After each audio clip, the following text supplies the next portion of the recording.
Did I just skip the entire thing? I think I wasn't paying attention to the countdown. Sorry about that. That is entire my bad. I was just having some shredded chicken on jalapeno cheese bread, and my mouth is burning.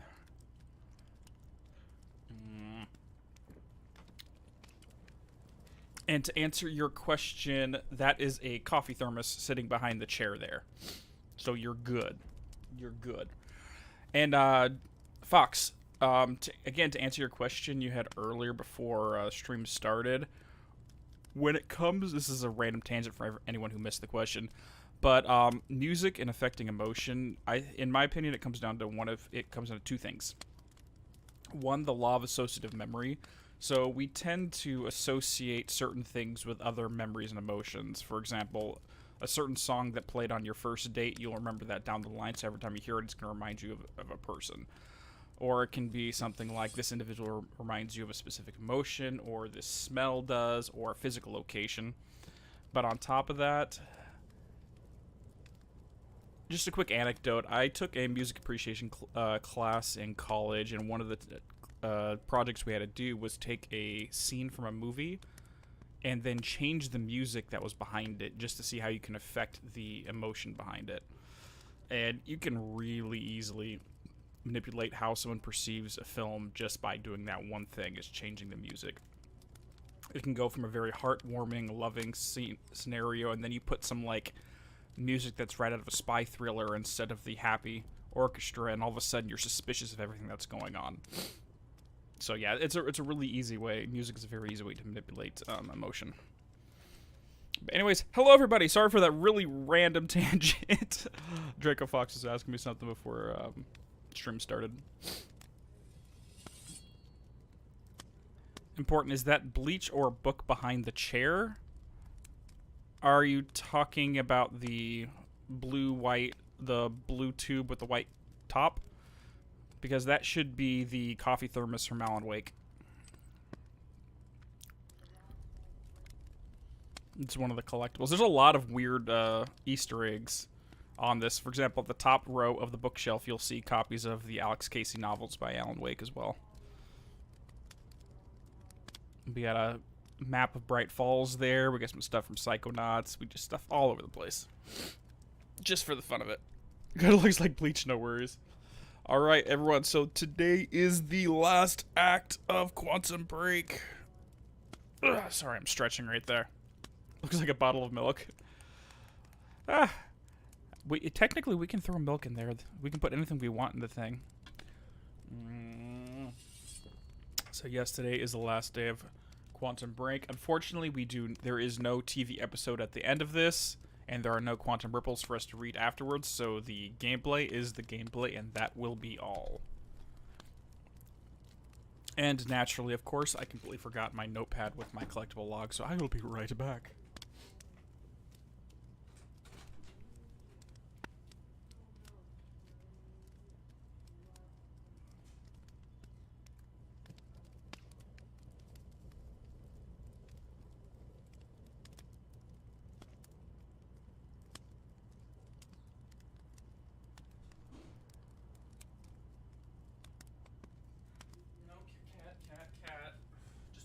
Not to break anything, alright?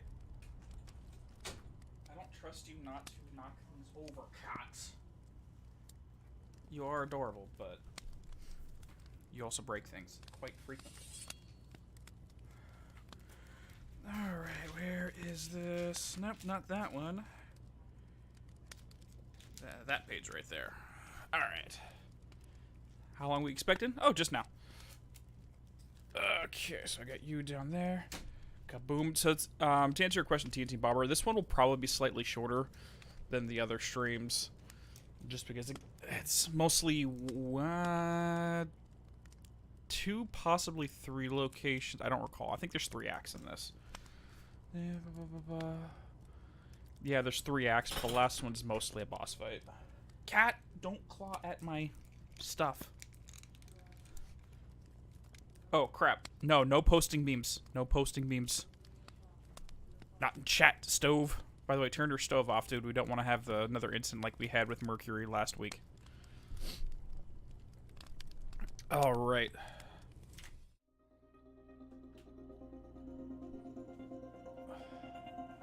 What specs am I playing on, Banana Planet? Let's take a look. So it's gonna be standard, just 1080 right here, borderless. Like everything else is basically set to high. So it's as high settings as you can possibly get on here for the time being. I don't even think the resolution can go higher than that. No, the game only lets you go on 1080.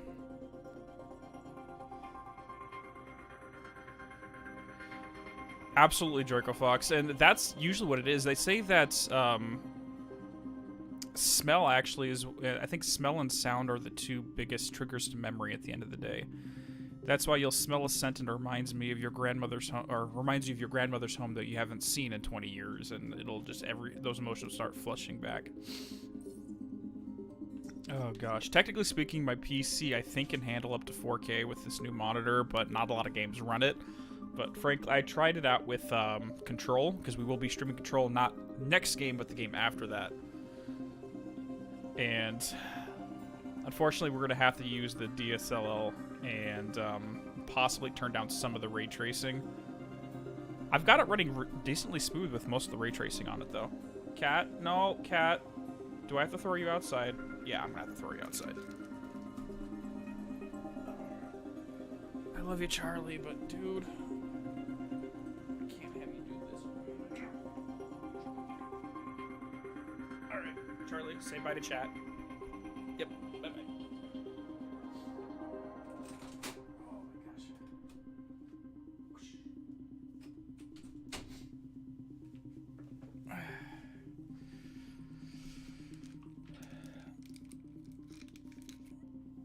Yeah, he just started smacking everything around, and we can't have that halfway through. Don't tell me that. If there's any spoilers in terms of Spider-Girl in the second game, don't tell me. Oh, boy. But on the plus side, we still have one fur baby hanging out with us on stream. It's Hero. He's kind of just hiding under the desk and sleeping. He's a lazy boy. Anyways, let's go ahead and get started on Act 5. And restart it. So this way we just get the previously on stuff. Let's go. Previously on Quantum Break. I'll take the laptop to the science department. No, I think I'll do that myself. Will built a way to stop the fracture. We're traveling to the past to retrieve it. You can help us get there faster. A woman approached me, told me she was from the future. Jack, that woman. It was you. This is it. Hey, wait! Where is she? Beth? What happened to you?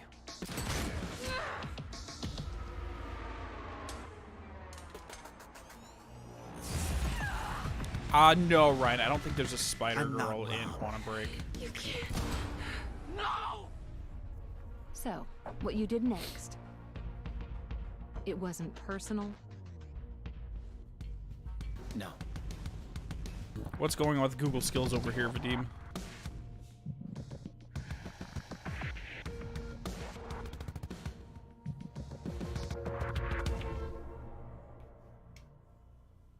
Don't even tease me with that.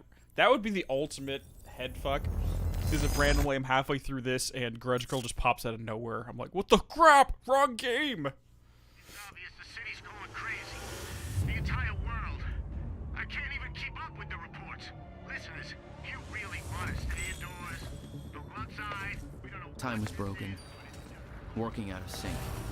The city was in a state of chaos. Well, this escalated quickly. The end of time was closing in. And you still believed you could fix it? The solution was inside Monarch Tower. A countermeasure. The CFR, as Monarch knew it. The key to the lifeboat protocol. Monarch's survival plan. But that didn't seem to matter to you. I had a better plan. Sure enough. Alright, what do we got? We got only a pistol right here. Yeah, it sucks that we really don't get to see their in-game models, like, at all. I think we see Liam once.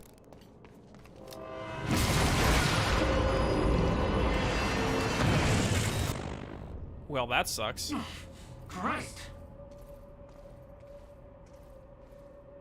Yeah, so what happened with the boat and the bridge in Act 4? That's happening citywide. There's no train tracks here. This should not be happening. Oh. Hold on. Let me get a rifle, and then we can fight. There we go. Now I got a rifle. Perfect. You just got hit by a train. That's your own fault, buddy. I didn't even shoot you. You walked in front of a speeding train.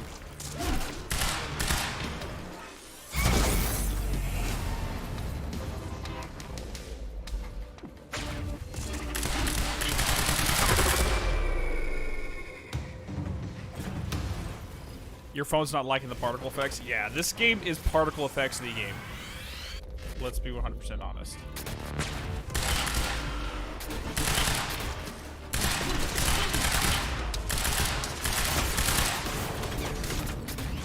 I've heard some people say that this game actually takes a lot more to... Wow, that guy just did a freaking 720 no-scope right there. But this game takes sometimes more computer oomph to get things done.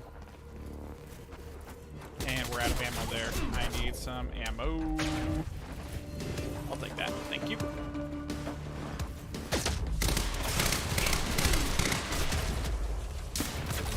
That's not helping.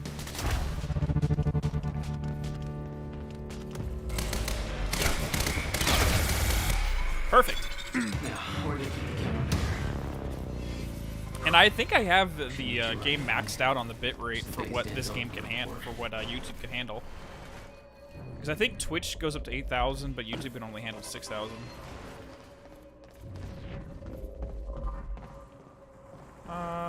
Yes. Give me the shotgun. And let's get a different gun here. No, not the light machine gun, because that takes the place of the shotty. What other guns do we have laying around? Good enough. Alright, I need to pull up a file real quick before we look at this. This will be the last radio broadcast in the game with Bobby Radford, but I actually really enjoy the last one from Theresa as well. Let me see. Quantum Break, Theresa said Mark 5-1. There we go! Alright. Last one from Bobby.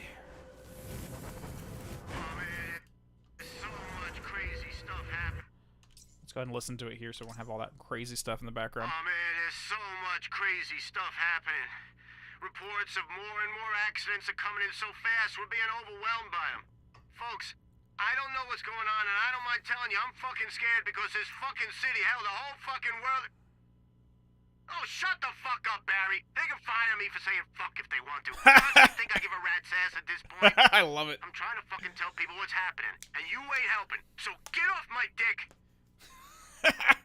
Bobby is a true Sorry, legend. People. I don't know why this is happening, but there's reports from all over the world.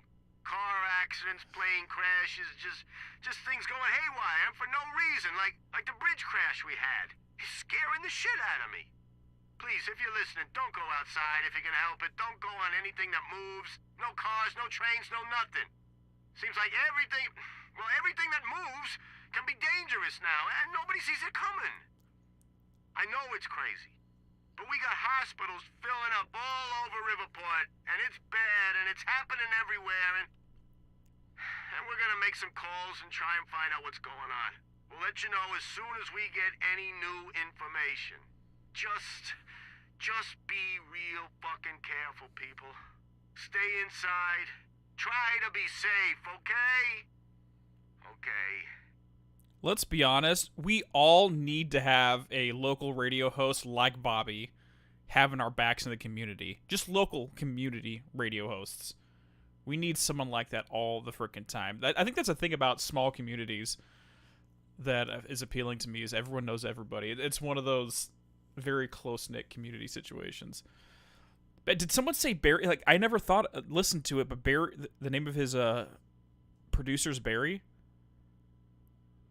Yes, I think we need that. Anyways, so this is the one with Theresa, and I find this one rather enjoyable as well. Hello, Riverport. This is Theresa Sedmak.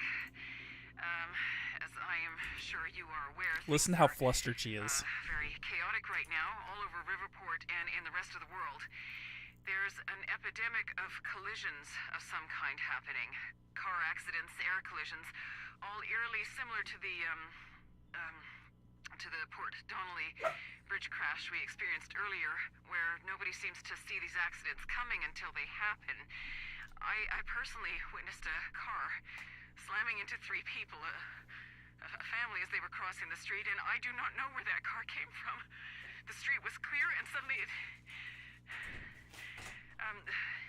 The situation is being addressed by Monarch Solutions, who are responding to the crisis by... I can't do this. This isn't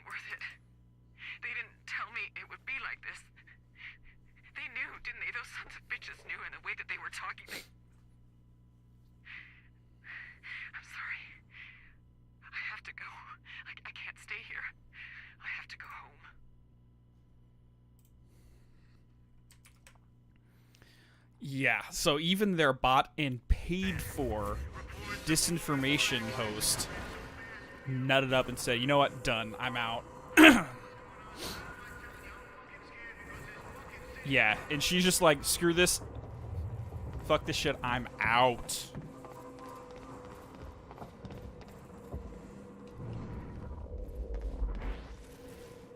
I got a perfect cover start for everyone who got drunk through contaminated water and goes through distillery. That's basically it. Alright, so this is another thing with the junction we picked with going with control versus surrender, is if we went with the surrender option, Charlie obviously wouldn't have gotten killed, and he would have been the one talking to us throughout this entire section. Instead, we have Fiona is helping us out. Jack? I hope you can hear me. Fiona? Is that you? Yes. I wasn't sure if I could make this work. Listen, the CFR, it's not easy to reach, but you can access it from Serene's office. A friend of mine has unlocked the CFR chamber, but the rest of the place is still locked down. I think I could help you with that. Like this. Thank you. I guess you can. Serene isn't in the building anymore, so maybe you don't have to run into him. Lovely.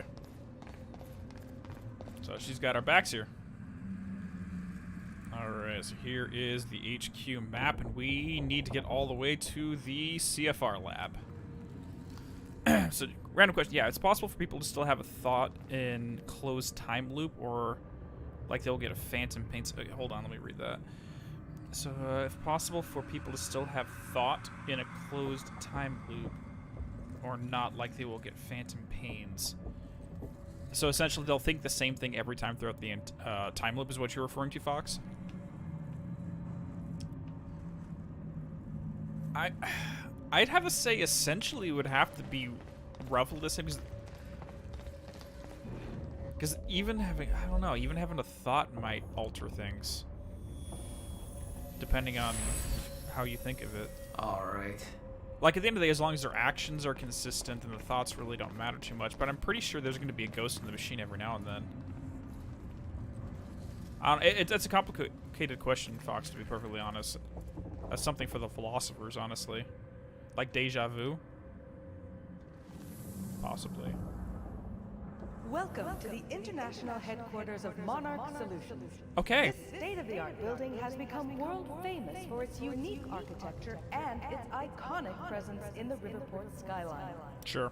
Incorporating an unprecedented level of automation, designed with both comfort and security in mind, complete with a zero-carbon footprint, the building provides a safe and environmentally friendly workplace for thousands of Monarch employees. Monarch Solutions. All we think about is the future. No shit. Carbon footprint. Yeah. And a bunch of dead civilians. But hey, they get a free pass because of it. Exactly, TNT Bomber. Yeah, her consciousness finally kicked in after witnessing a family being killed right in front of her, essentially. Yeah, I don't think it's that simple. It's like there's a character in... Let's listen to this first. Mr. Hatch, I thought you... They said you were dead. They are confused about a great many things. I have a little job for you. But you're... I mean, I'm not sure I should... You are still working for me. Yes, of course. Whatever you say, Mr. Hatch.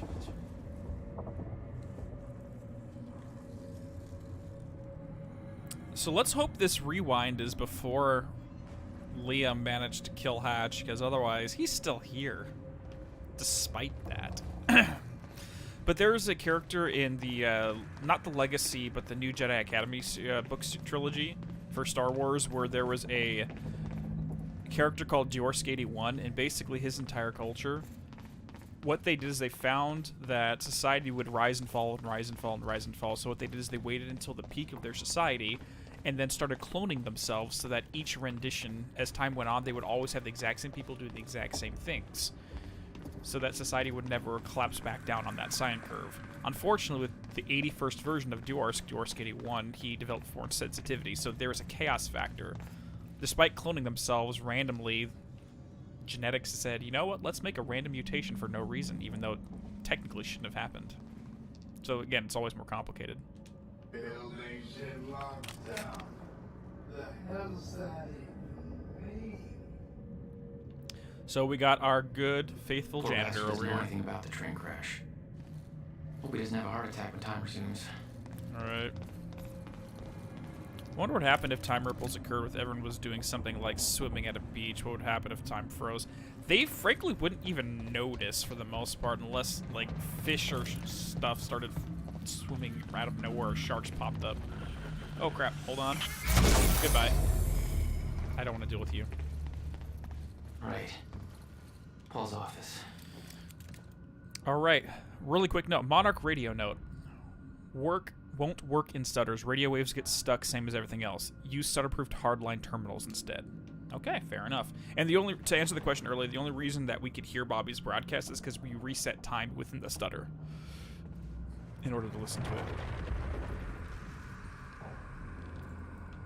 Alright, from Luther Talbot to Pablo Torres. Alright, hey Pablo, I think it's getting... Alright, how am I getting to Paul's I'm office? talking, Jack. Stop interrupting. Be polite. I think it's getting close. You better get your ass to stutter-proofed area. I still can't believe this is real, but you've seen what it's like out there. Half the world is going to shit. I'm glad we're in here. I don't know how I'm going to play out, how it's all going to play out, but at least this way we got a chance. Maybe we can fix things later. I bet those science guys can work it out, right? And hey, if you see Jack Joyce, asshole, just run, dude, okay? I was talking to Clarice, and I didn't realize this before. I thought he was just sneaky or lucky or somehow, but I seen some battle reports in the field, and he's just a machine. And he's just a machine. Fucker just shoots his way through everything we throw at his way. I know this place is safe, but I'll figure he'll show up sooner or later. I heard he's got some personal beef with Serene, so when he comes, you better stay out of his way. Let the Jarheads handle that, if they can. If Joyce is coming to get Serene, he's going to be pretty mad when he finds out that boss took a chopper. You hear anything about that? When the fuck? Wait, you hear anything about that? What the fuck was that about? So it could be pretty ugly. See you when the dust clears. Stay safe, man. What about Psychonauts, Dylan? Oh yeah, Psychonauts, sometime next month is gonna be the next Psychonauts video. What's going on here? Thought I'd run into organized resistance. Nope, not too much. There's this survival program, and you're either in it or you're irrelevant. So everybody's just scrambling, and Serene's acting weird. Nobody knows what's going on. Everybody's just waiting for it all to end. But you're gonna keep that from happening, right? Time Knife, yes, Stove. So I did watch the official reading of Time Knife by the Quantum Break staff, and it was just, it was just ridiculous. I really don't want to go outside. That's fine, I don't either. The world is crazy, absolutely. There's no way for them to understand what's happening. Okay, we got a shifter alert from Clarice. Our stutter proofing has failed, and we have reports of shifters in the building. You all know the drill. We have trained for this. Do not approach shifters alone. Remember that they are not restricted by physical space in the same way we are. Deploy dampeners and watch your backs. Work in teams. Remember your tactics. Maintain your distance. Don't take any unnecessary chances. Comms are unreliable due to the stutter, so pass the word to others and take advantage of stutter collapses to communicate as effectively as you can. We are attempting to repair the stutter proofing as quickly as possible, but be advised that contrary to our earlier timeline, which gives us a year's more to repair, we believe we're now on the verge of final zero state, and every single stutter we encounter is more and more likely to be the one that never ends. That means our priorities have changed. The life protocol is in full effect, and ensuring its success is our only objective, whether the opposition is shifters, Jack Joyce, or anybody else. It's vital that we all remember our training. If we do things right, we will make it out of this, and we will make it to the lifeboat. Yeah, so there's a shifter in the building now, buddies. You ready for this? Because I'm not ready for this. Not at all. Just check our collectibles. Yes, we're heading up there. Wait, someone just screaming? Yeah, I think that guy's just screaming nonstop. Sorry about that, buddy.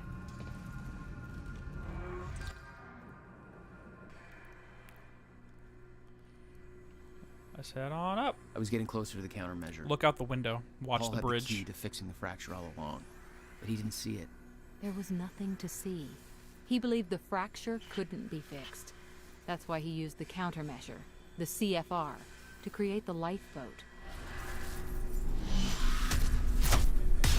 They are getting destroyed. See you in a bit, princess.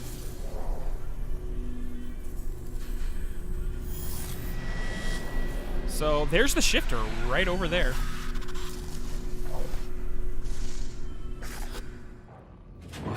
You guys ready to fight that thing? Damn. Oh boy. Let's just get out of here. So yeah, we did not do all of this. Someone else did.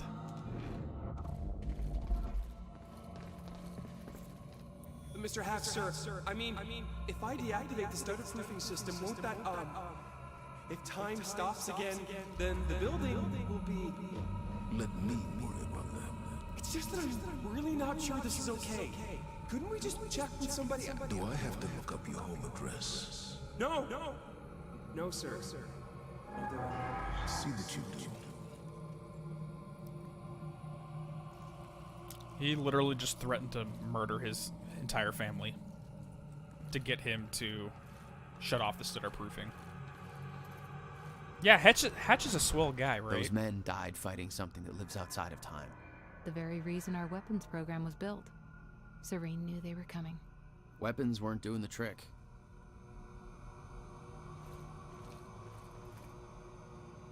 All right. Martin Hatch has been detained and his authority over Monarch Solutions and its employees along with his security clearance has been rescinded. I want a full security team watching him at all times.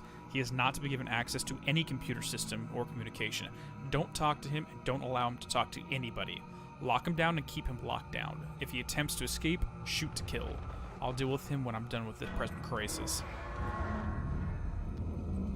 Oh, you can't help but laugh when they're vibrating like that? We're just jerking around randomly. Oh my gosh, I am not ready for this. So we got you, and you. I think there's a couple things in this room. Alright, Fiona, get us in. Fiona, can you get this door open for me? I think so. Sorry, this isn't quite my forte. I know a guy who would do this in his sleep, but he's about as dependable as... Oh, never mind, that's it. Fiona, he's dead. Be careful. You'll have company in there. She doesn't know that yet, by the way. I wonder how she's gonna react.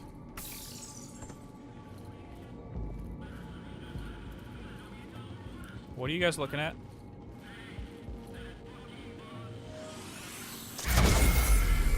I guess that's one way. Just stay clumped up for me. Just hit. What's hitting me? What's hitting me? Whoa! Hi there.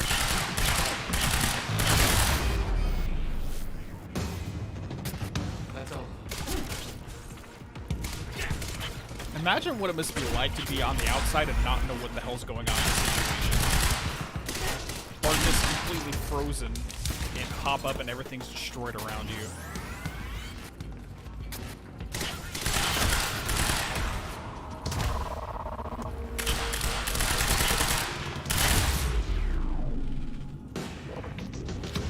And just think about it. These guys were primed and trained solely because they believed they were saving the world at the end of the day.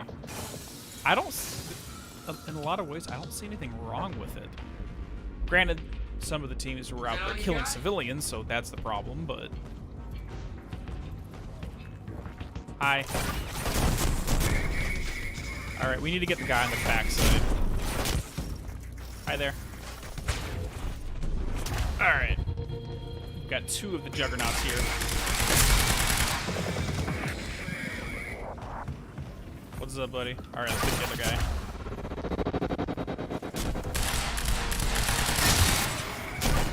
And we got a shotgun, so let's go ahead and do that for the rest of this. Crap.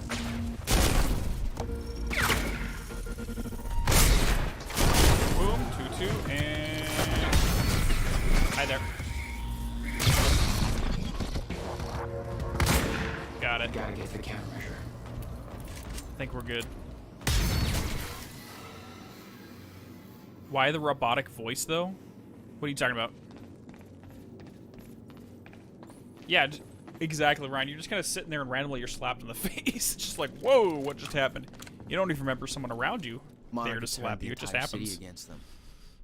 Used threats, violence to try to wipe out any evidence of their actions. It wasn't working. Yeah, so this is the hardline protocol.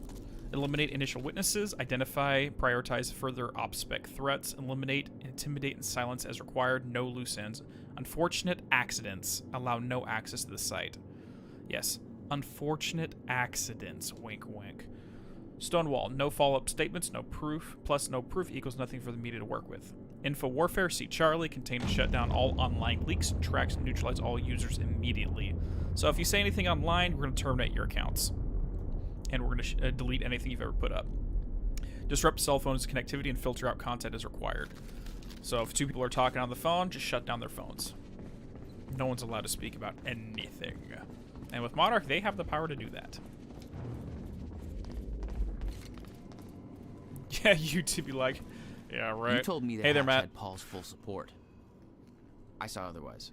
There was a temporary misunderstanding. There was a temporary misunderstanding, Clarice. That's what you go off with. Plus, with the hesitation in your voice, that doesn't inspire confidence. Anyway, so Liam, did you hear that Hatch is out? I don't know exactly what went down, but Holden from Acquisition says Hatch did something to really piss off Serene. Maybe something that involved blowing something up on the island. I don't know, and frankly, I don't know if Holden did either. It all sounds pretty crazy, even by Monarch standards. Anyways, Holden says Hatch got escorted out of his office by a whole bunch of armed security guys. I mean, that wasn't a security will escort you out of the building situation. Holden says it's for real. So I guess the guy's done. Good riddance. Maybe maybe now we can get some work done without him Darth Vadering the crap out of us. That guy's always creeped me out. Oh, and another thing too, you were right. Dr. Emerald came back. I was sure Joyce would just kill her, but nope, she made it back alive. Anyways, glad I was wrong about that one. She's cool people. She picked a good time to come back to. Things are getting really bad outside. It's really starting to dawn on me. We're really lucky to be in here instead of stuck out there with all the craziness. They said there's planes coming down from the sky right now. Crazy. Let me know you're okay. Welcome to a company that controls a town. Exactly. Planes falling out of the sky. We didn't think about that one. That'd actually be really cool if we looked at the window and we saw a plane. Whoa, look at that. I've never actually looked outside this window. What is that?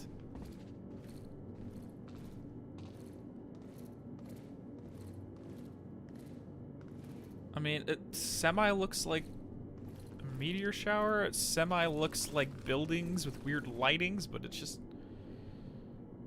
Yes, he's reading everyone's emails. Especially when you have a shifter in the building, you have time to stop, read their emails just to make sure. Yeah, Jack says he's shot people in the past. So yeah, he spent a lot of time. Where was he? I think he was in Taiwan briefly and some other places in the Middle East. So he's been all over the place. He's used to getting into the shit. Because there's a time where he was in like a Taiwanese prison or something. I'm trying to get the Skybridge. Skybridge. You're in marketing right now. That's okay. Yeah, I think I got it. Hey Jack, be careful. There's something really weird going on in this building. Monarch was scrambling. Paul's empire was falling apart all around me. I'd never seen anything like it. But Paul had. That's what he was preparing for all those years. Mm-hmm. He didn't do a very good job. This scared the end of time experience scared the shit out of him, and it's no wonder he spent all this time trying to do something about it, considering he believed it was inevitable, so there's no point in stopping it. We got to do something. From his perspective, he wasn't doing anything wrong. And that's the hardest thing with a lot of with good antagonists is if you were in their shoes, you would almost say, yeah, I get it. Pretty sure they didn't even scratch that thing.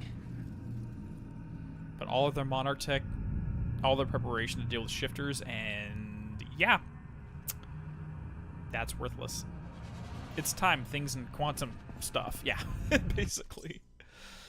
Okay, so we got a few more over here. So we got TV, computer, same lab. Okay, here we go.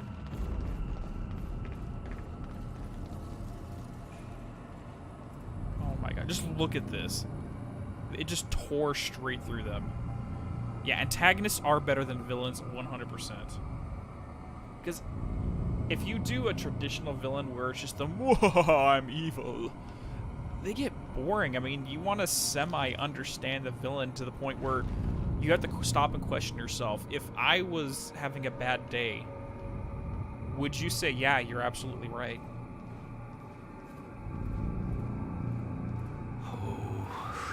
And it's kind of scary when you think of it in those terms. That's what makes them so compelling.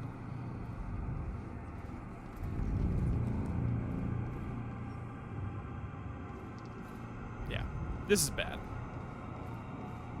Tragic heroes are the best.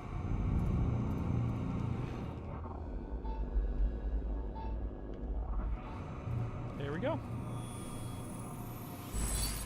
Alright, we got 2 right there. Wait, how much more do we need? Is that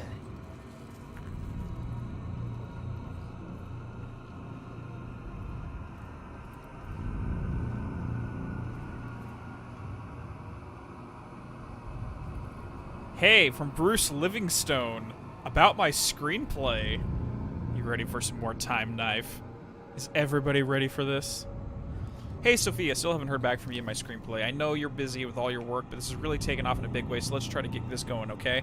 I know this thing is going to be huge, so I just went ahead and mortgaged my house to make this thing a reality. It's my dream, and I'm going to follow my dream, and once I get the Kickstarter going, this thing's going to pay me back with a mortgage, so no problem. I already shot a short promo thing for the KS campaign. Let me know what you think. I'm going to star in it, but I've got a really cool part for you, too, if you want. You'd be perfect for it. Also, like I said, I'm going to need the science feedback stuff, so let me know ASAP.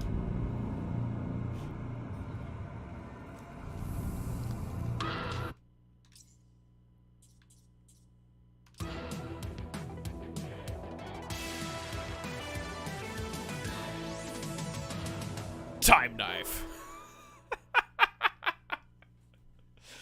Alright, so that's all it is. I promise, that's all we have. But just in case you missed that, we need to watch that again.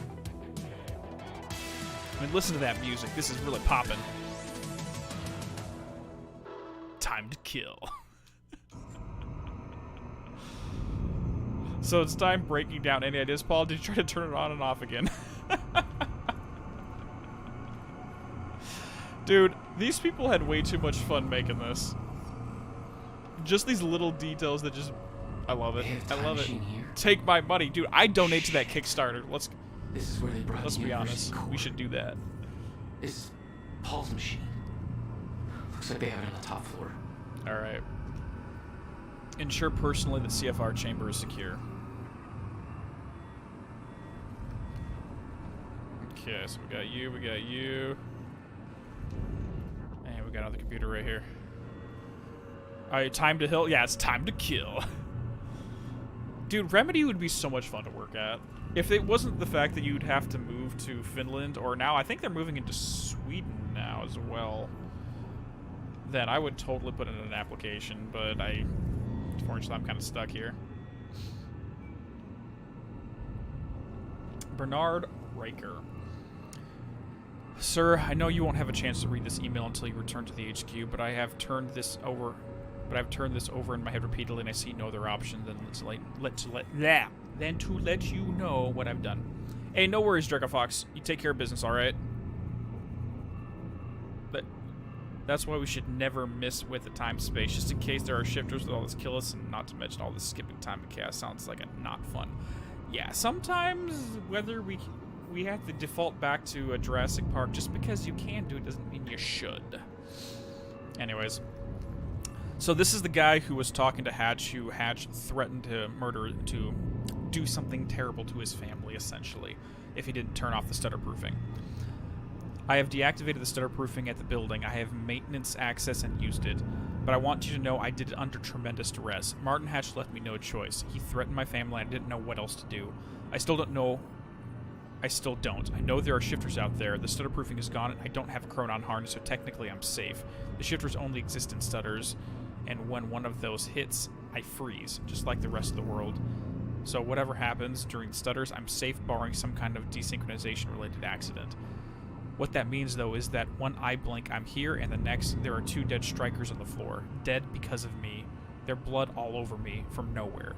I'm looking at them right now, typing this on my phone. I can smell the blood, and I don't know ozone? I guess, and smoke. Their gear sparking. They'd be alive if I hadn't. I'm sorry, I think I'm hyperventilating. I don't know if I can hold it together much longer. I don't know why Hatch wanted this to happen, but he did. I think he wants the CFR for some reason, but you can't trust that fucker, sir. I know you're close, but I think he's as evil as they come. I'm so sorry, sir. I'm not making excuses. I know I fucked up. I don't know how to deal with this, and I've always respected your drive and dedication. You have no idea. But I don't have those things. I'm just an engineer. This is too much for me. If you come back and fix things, please look after my family. They didn't have anything to do with this. Bernard Riker, Senior Chronon Tech.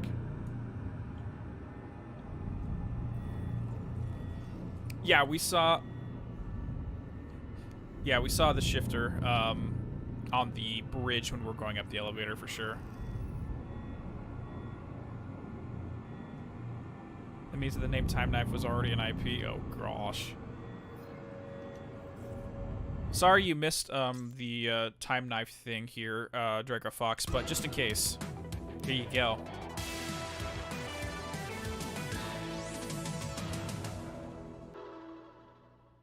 That's what you missed. You're welcome. Let that song be ingrained into your nightmares.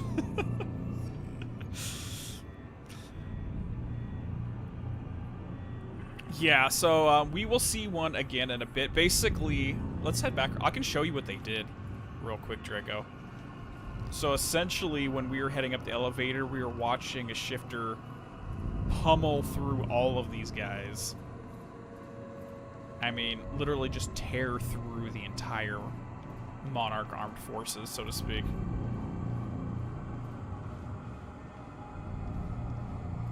Yeah, it was nuts. We'll see it again. Don't worry. Alright, let's see how much more do we got. So we got you, and you. We got the intel. We got you, tablet in the foyer. Computer. Okay, so I know where we're at. You searched up Time Knife and found the good place, and now I'm confused. Wait, what's going on? What did you find out, TNT? Wait, there's gonna be another chronon source right there.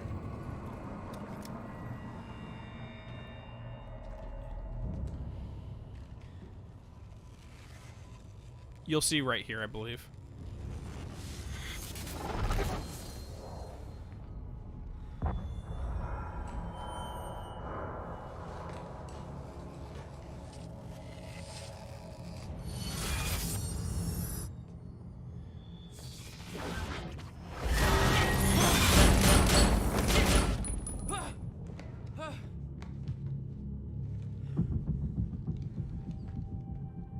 Let's just say the only reason Jag is currently alive is because the stutter ended. What the fuck was that thing? That's a shifter right there. The train. Never seen the... All personnel, stay clear of the lower levels. There's a possible hazard. Repeat, stay clear of the lower levels. Gotcha, Clarice. There appears to be a train crashed into the building. The situation is under control. How was that under control, All personnel Clarice? should remain in secure areas. There are intruders in the building. Repeat, remain in secured areas. Thing is, these aren't even next-gen graphics, Val. This is 2016 graphics, so it was built in 2015. Yeah, it's basically more of a guy. They're just very disentangled with reality. They don't look like monsters whatsoever. I've never seen The Good Place. I don't even know what that is, to be honest. Another door I need help with, Fiona. You're at Serene's office. Good. Just a second. This one's a little tricky. Serene's got access to the CFR chamber, and there's going to be a pretty dangerous guy there guarding. Got it. Just be careful, okay?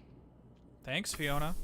And I know the guy. Liam's going to be sitting there waiting for us. Paul was already gone, but he left behind the one thing I needed.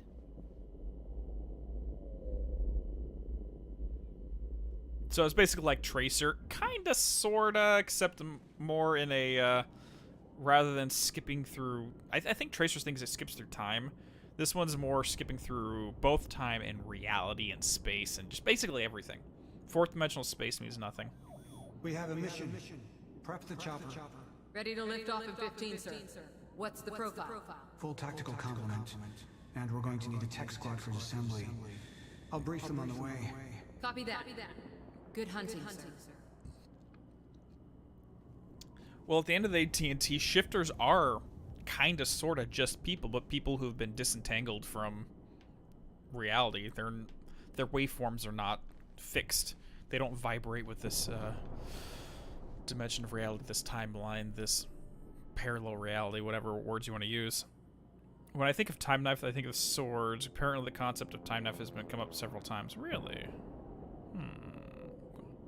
Alright. Untitled note. If there was one note in the game that has the most Remedy flair, here we go.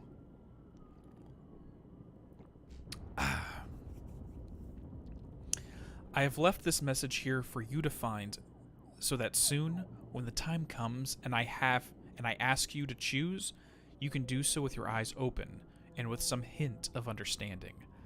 I have no secrets, and the only thing I choose to omit are the ones that you, in your current limited state, would not be able to grasp no matter how hard I try to make you understand. I have walked down the same path you are on now. Once, from your perspective, a long time ago, although time no longer had such meaning to me. I too came in contact with a time machine. In my case, it was not a man-made device, but a natural one, in a cave. It should have come as to no surprise, really, that such things exist, much like the natural nuclear reactor do exist, such as those now defunct ones at Oklo, Africa. Side note, this is actually a true thing. If you look up Oklo, Africa, they have found naturally working nuclear reactors that were made by nature. It's weird. You can look it up, though. After all, the Meyer-Joyce field has its irregularities. I, too, became chronon active. I, too, developed chronon syndrome. And in time, I, too, lost control and became a shifter. Became at once everything and nothing. Was everywhere and nowhere. Died countless deaths and was still alive. My every probability, every possibility, happening at once. I promised I would not lie, and thus I tell you, the noise and the pain and the rage were more than anyone could suffer and not go insane. I burned in this fire for a long time. There were brief moments of awareness in this endless nightmare, different versions of certain key moments in my life that I found myself reliving again and again, trying to make things right, like a puzzle, on and on and on. I'm convinced that the stutters and the end of time saved me. For those were the only places, the only times where I could even briefly stop and rest, and slowly find focus and control again, and ultimately master this state. Not emerge from it, not be cured, not go back to what I was before, for there is no such thing, but to learn to be in one place and everywhere at once. My perception is altered, like that of someone who has seen God, I can't talk right now. And like someone who has seen a perpetual illusion and discovered that the picture is both a young girl and an old woman at the same time. Once you see them both, you can never not see them. We are such limited beings. We play with just one piece, on just one square of an endless chessboard, just one life, one timeline, in an infinite multiverse of possibilities. Am I an exception? The only one who has found his way to the other side? Or is this just a shifter's brief dream before the stutter collapses?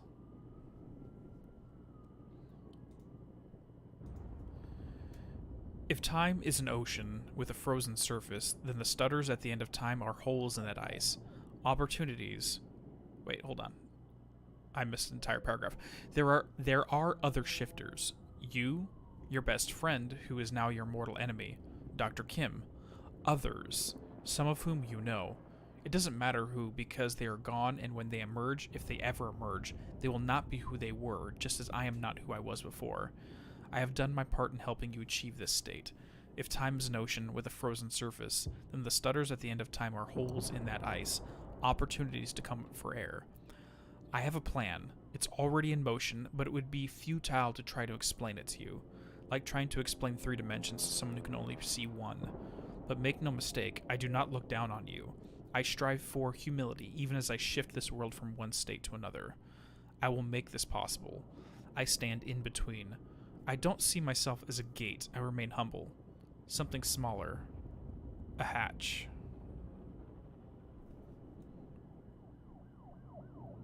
No, this is not Paul talking, Draco Fox. This was left by Martin Hatch.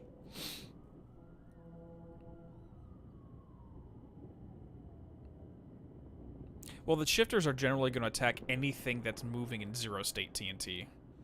It's just a standard thing. Exactly, Prosiak. This is one of the most relevance with this bad boy. Yeah, this is definitely Hatch's writing right here. So there's a lot of things to go over with this. One is using the terminology of burning in the fire of time, which is exactly what was going on in Paul's dream. That's the exact imagery he was talking about. He mentions here that there are other shifters. So we know Dr. Kim, we know Paul, and they're saying others whom you know. Now, my hypothesis here is that during the Ground Zero incident... Absolutely. See you when you get back, Val. During the Ground Zero incident, we had 3 individuals there. Jack, Paul, and Beth. I fully think that as a result of that high-density chronon exposure, Beth ended up forming into a version of a shifter. So that, yes, even though she was killed right there, a version of her is still alive and out there. And I think that's what they're going with. And that's how she's eventually going to be saved, personally. I mean, we've seen Hatch being killed twice, technically. Once in this game version of the world, and then one in the Surrender timeline where Emily Burke shoots him in the eye. And essentially what he's trying to do is create a world for Shifter specifically. But also, one thing about Hatch's background we can say is that he found a naturally forming time machine at some point a long time ago in a cave, and then randomly became chronon active. Now, how long ago that was, who knows? It could be 100 years ago, it can be 10,000 years ago, it can be 1,000,000 years ago. We don't know how old he is at the end of the day. Hatch could be very, very old. So, I do have a hypothesis, Draco Fox, which we will get at the end of it. We'll discuss it about what the Ground Zero site, as well as the end of time and how they're related. We'll discuss that when we get to that point, though. 2 years old, Max. Well, because I do mention that he kind of popped in out of nowhere during 2010, or no, around 2000 when Monarch Solutions was first formed. So that cave is some sort of AWE. I'd say it's a place of power, Prusek, to be more specific. Alarm went off. Is that you skulking around, Jack? Fuck you. I'm done playing games. I'm here for what you stole. Yes, of course. The CFR. If you understood just how much depended on that, you'd leave it alone. But I know you don't care. You're right. I don't. And it looks like you're not here to stop me. Yes. Yes, everything will play out as it has to play out. I'll see you very soon, Jack.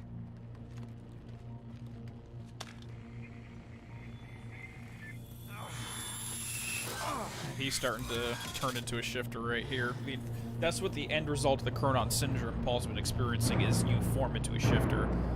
Chronon syndrome is essentially your waveform, your body, your cells, your subatomic particles, little by little becoming disentangled in this reality in this time. Crazy bastard.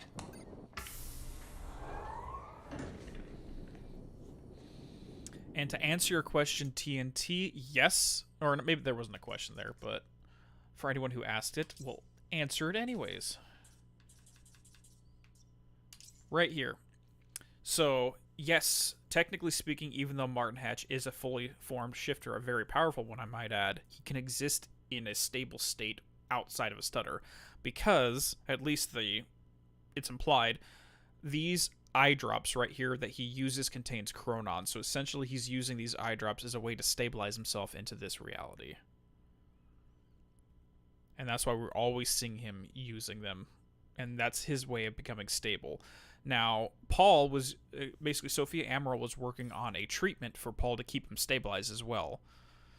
So the entire time, Hatch already had a cure, or not a cure, but a solution to keep him stabilized. These treatments were Amaral's version of trying to keep him stabilized, but didn't work very well. Just a couple of minutes between stutters. The countermeasure was Paul's prize. Everything he built was based on Will's device. His plan depended on it. You better believe I look forward to taking it from him. How bad is it over there, Roden? Only one of Serene's treatments survived the explosion. His time was running out. So was everybody else's. And you can see on the back of this right here, too, as it says it's chronon particles stabilized. Same thing with his eye drops. You missed Time Knife? Don't worry, we can get you caught up on Time Knife. Let's check this out real quick.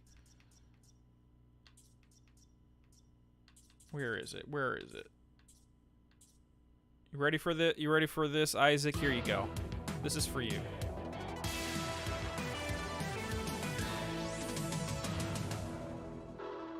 Okay.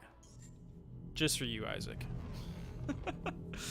Is there a way for a shifter to fully control their stabilizations, or do we not know? So, the point of shifters is they don't control them whatsoever. Is they're just erratic, constantly shifting, hence their name, between different timelines, different time periods, and different versions of reality, and it's just all over the place. Martin is the only one we've seen who has stabilized himself. And Dr. Kim was kind of entrapped in a Faraday cage of some kind so that he couldn't essentially join the rest of the shifters in their infinite state of being. Hence why right before Hatch blew up the Chronon lab, or Dr. Kim's lab, he said, you'll be returned to the infinite. Oh god, I don't even know if I want to read all this. Hey there, princess! How are you doing? The first one to admit that technology is impressive. Okay, Paul. Oh, Quantum Ripple Research Unit. Might as well read this, yeah. I know you've both been arguing that the Quantum Ripple Causality Research Subdivision has great potential, but we should keep it funded. I must again implore you to reconsider. I'll be the first to admit that the technology is impressive. The fact that doctors, Morphin, and Rangers can actually track the consequences rippling out from minor shifts within the Meyer-Joyce field is incredible, and the level of information detail they managed to obtain is amazing. But here's the thing. They've been at this for 2 years now, and they have not produced a single useful result. Yes, we can trace actual events from their small inception point to the actual consequences, very much in keeping with the basics of chaos theory, concept, very much in keeping with the I'm sorry, people. Very much in keeping with the basic chaos theory concept of the butterfly flapping its wings. But, well, so what? Every single thing that happens in this universe is a result of a chain of events. Being able to see the chain offers no real insight to anything due to the very randomness of the process. Furthermore, it is utterly misleading that you could say that some tiny event or some tiny decision in my life yesterday led me to writing this email. And that's technically true. But so did some tiny event or tiny decision in my life 15 years ago. It's all a chain. The event yesterday didn't take place in a vacuum. It didn't come out of nowhere, so what's the point? We have no control over it, and we don't get to direct it. We get no useful information out of it. Also, have you actually seen the reports they generate? From a technological point of view, the way they manage to automate their analysis is fluctuating signatures from the Meyer-Joyce field is impressive, but again, it's meaningless babble. And then she just goes on and on and on and on. Yeah, reading is hard, thank you. I'm also working on the Stout of my ancestors right now, which makes talking without a slur a little bit harder than normal. So she just goes on and on and on about this, which actually, I have to say, I'm really glad I read this because, weirdly enough, the script that I just finished the audio editing and audio recording for, right before stream started, was specifically for the next lecture video, which is going to be on Quantum Break, specifically, spoiler alert, about chaos theory. And she's making a lot of points here, which is basically what half of my lecture is about, is this paragraph right here. Amazing. We're not going to read the whole thing, but that's the gist of what she's going on, that even if you can predict the ripples, who freaking cares, is her argument. And we're gonna, like, these documents right here is what she's talking about. But we'll talk about that more later when I release that video on Monday. Have you found it odd that this was one of the only things Hatch and Serene agreed upon? Which, what did they agree upon, Isaac? Sorry, I missed when you made the comment. The small details they offer us insight and vision with our own paradox of untangling what we know. Because the argument, basically the argument she's making is, the choice I made yesterday, is that really what caused me to be here? Or was the choice I made 2 weeks ago that led me to make this choice is what caused it? Then again, you could argue the only reason I'm making this choice is because my grandparents happened to visit the same fair and met each other and fell in love, so to speak. So it's... At a certain point, you just have to accept it and move on, is essentially her argument. Oh god, this is a long one too. I don't even know if I want to read this. Don't worry, it's around scheduled time. I'm just gonna skim through it real quick. Oh, so they're just talking about the time machine, or the core relocation that happened at the beginning of the game.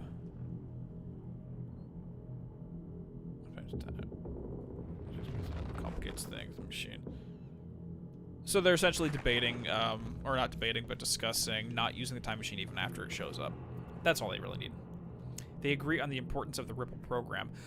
I could argue that Hatch probably knows a lot about quantum ripples and how to forecast them. He probably intuitively perceives them. Like, if anyone's seen Fringe, think of the observers. They exist outside of time and therefore can perceive multiple timelines. Also, Philip K. Dick's The Adjustment Bureau, if anyone's read that book or seen that film. Paul spent a long time running Monarch in secret. It's all a similar stuff. Probably didn't help with that whole disconnected from reality thing. Mr. Nobody. Okay, let me just pull this up. Mr. Nobody. Book. By Catherine Stedman. Lacking identification able to define as semi-consciousness in the British. I'll have to check that out. I'll check it out after stream. Okay. Oh, you're asking a sorry, an Evil Within question. If this was happening in the Evil Within universe, would those in the STEM be affected? They wouldn't perceive being affected. I would argue that they would freeze just like anything else, because really it's their consciousness that's perceiving the reality of STEM, and if time stops, then their neurons can't fire and form what we refer to as consciousness. So it sounds similar to that. Yeah, Fringe is amazing, Smoker. Essentially, there's a set of characters called the Observers where they just exist in and out of time entirely. And it's kind of like an Easter egg. If you've ever seen Psych, how they hide pineapples in every episode, well, it's the same thing. There's an observer that just randomly shows up in every episode, and you almost never see them unless you're paying attention for it. Anyways, this is Paul's reflections now that he knows that his end is nigh. I wish my memories about the end of time were clearer, but it was anything but clear time in my life. But it was anything but a clear time in my life, and the world is such a jumble, a frozen mess of different timelines crashing together. I was running for my life the whole time, trying to avoid the shifters. Not an ideal state of mind for gathering intel. And it didn't help that she kept chasing me, trying to kill me. Beth Wilder, one of my own people. It was her all along. Even then, trapped at the end of time, as little as I understand about what was going on, I could tell she didn't like me, that she didn't have the powers that I did. I knew she had some kind of technology that kept her going in that suspended hell. Of course, I had no idea it was a device I would eventually have my people develop. I suppose I should appreciate that irony. The irony that it was her chronon harness, my own chronon harness, that gave me the idea for the lifeboat protocol. The idea of our technology could let humanity survive the end of time. I suppose I have her to thank for that, and she paid for her sins in the end. She left her mark on me. I know that time to pay for mine is I know the time to pay for mine is approaching quickly, but not just yet. Maybe it's just me, but some of the sentence structures are a little odd to try to read. Back then, when Wilder and I played our game of cat and mouse at the end of time, if I'd had an ounce of control over my powers that I do now, things would have turned out very differently between the two of us. She was strong and had the training, and I was young and weak and scared. Even so, my abilities gave me an edge. I was lucky she didn't have a full striker gear. She was the one with the upper hand. I didn't learn to properly. Wait, I didn't learn to properly? I think that's an error there. I didn't learn to properly control my abilities until much later. In those days, they were unpredictable and operated on instinct. Control didn't come easy. I can't help but be aware that this does not seem to be the case for Jack. His mastery is growing by leaps and bounds. It is just because the way he's always been, fast on his feet, bold and adaptive. Or is the fracture affecting him too? I thought we could contain him. It cost us dearly. It's not a mistake I'll make again. Where waves are both Beth Wilder and Paul Serene. Exactly, Prosic. And especially when it's the port. He's been the Riverport. Wink, wink. Exactly right. Like, and weirdly enough, when I do some, because randomly I'll wake up in the middle of the night and just have something I have to write down. When I'm in that half delusional, like half in and out of sleep state and I'm writing, I have weird rambling sentence structure like that. It's really weird to read it when I wake up and I'm fully coherent, looking at it going, what the hell was I thinking? Seriously, that's a fun exercise to do that. Wake up in the middle of the night, write, like, try to have some weird thought, write it down, and then just read what you wrote in the morning with no context. And sometimes it's just the weirdest shit. Yeah, the question is, the shifters, the observers, can they attain a single omniscience since they don't observe time linearly? I'd say the shifters more so than the observers, because the observers are still bound by time. Kind of. They just have the technology to shift in and out, or to move around. But they're Paul still told me that he tried born to change things. Failed. What he'd seen, it broke him. in the regular And I'd way. seen Beth go down the same path, but Paul, it consumed him. Think of it more like a person, a very, very highly intelligent individual whose intelligence is also assisted by technology and neural implants, being able to perceive time versus something that exists across all time as an innate sense of being. It's kind of like the inner or outer Merkaba. And anyone unfamiliar with that, there is a... Hold on, let's read this first and we'll get Dr. into Amal the was the Merkaba one there. thing keeping Paul alive, but reading through their exchanges, there was something more than professional going on. That's not my place to comment on. Of course it's not. Of course it's not. Yeah, it's actually really hard for me to read sometimes, Vadim, off this. And weirdly enough, when I do my lectures, I have the script written, I'm reading off of it, but at the same time, as I'm reading, I'll actually rewrite it or say things slightly differently because it's easier to come out of the mouth. What's easy to read is not necessarily always what's easy to speak. And I'm a terrible speaker if you haven't figured that out yet. Personal notes from Sophia. I find myself at a loss. We knew that the fracture would arrive. It was clear very quickly that the process was occurring much faster than Paul's projections. His experiences had led us to believe.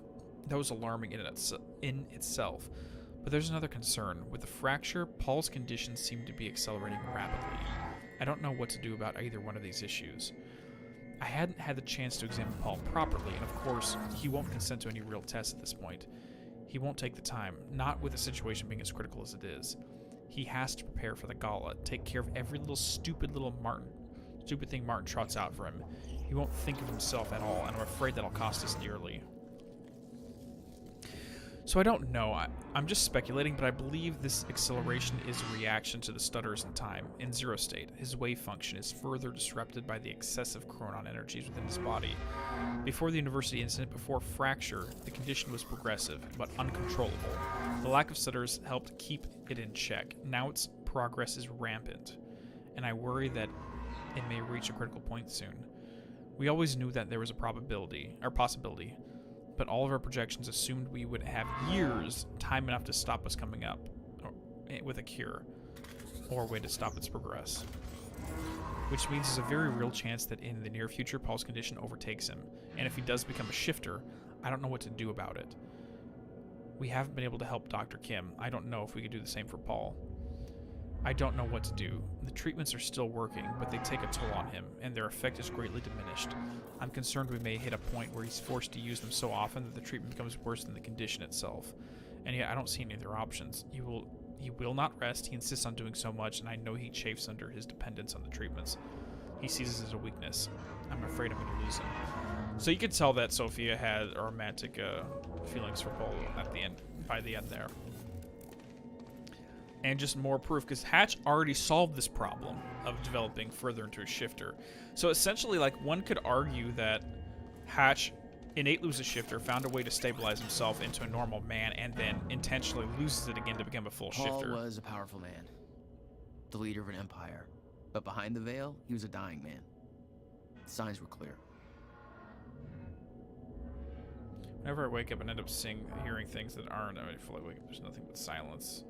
Yeah, especially if you're in the hypnopompic state, that state between waking and sleeping, or I forget which is which, hypnagogic or hypnopompic.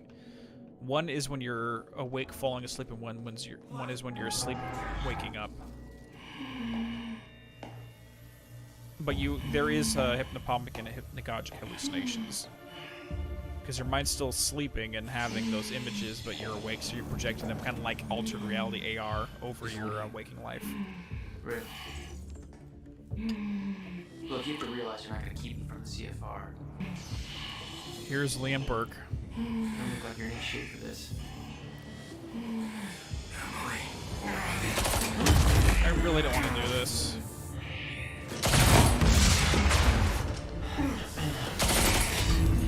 Have it your way. We have to deal with this. Of course he's got one of those fucking things.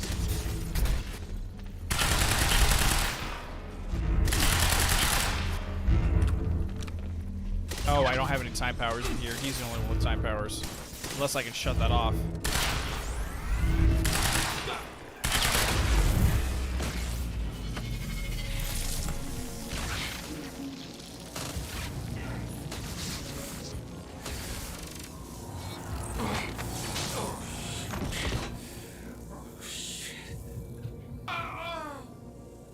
Don't do it, man. Just stay down. I really don't want to do this, buddy. Fuck you.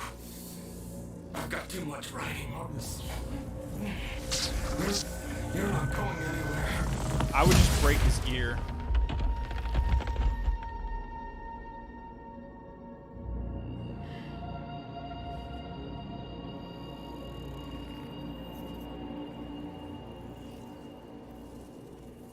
So no matter what, Liam's gonna die.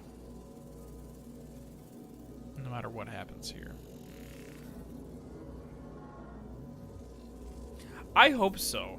I hope his package is overloaded, but the implication is it stopped, like everybody else wearing that gear, they stop when they die. Or maybe it is the gear. Hopefully it's the gear, because if that's the case, then he survives. It's never been made clear. From an etymological standpoint. Like, it's a very similar state between hypnagogic and hypnopompic. It's kind of the same thing. It's really semantical whether you're falling asleep or waking up. It's really the same thing at the end of the day. The lifeboat revolved around the countermeasure. He knew Will would try to take it back. That's why he was killed. He knew I'd try to do the same eventually. Clearly, he was right.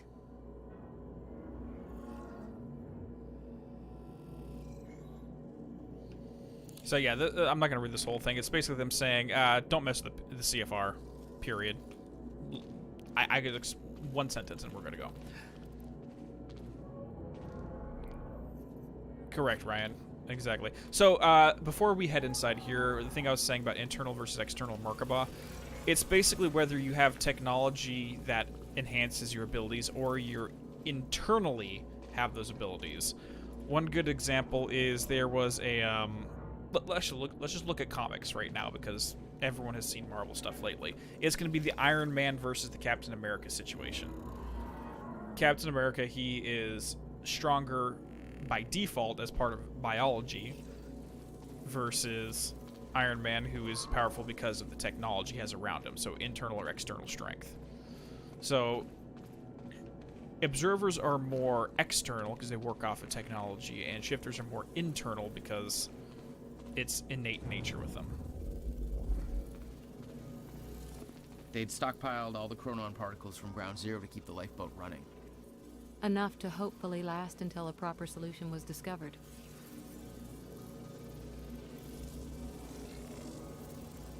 Okay, so this is the exact same thing. It's basically just saying that they've been harvesting chronon particles from the Ground Zero site in reserve for stuff, blah, blah, blah, blah, blah, blah. Same old stuff. How much more do we got? I think... Wow, we missed one. Actually, I think we might be able to head back and grab that. Not that it's really necessary at this point. No, we cannot. So that's going to be Paul's computer. We didn't check it. That's my bad. Sorry. Sorry.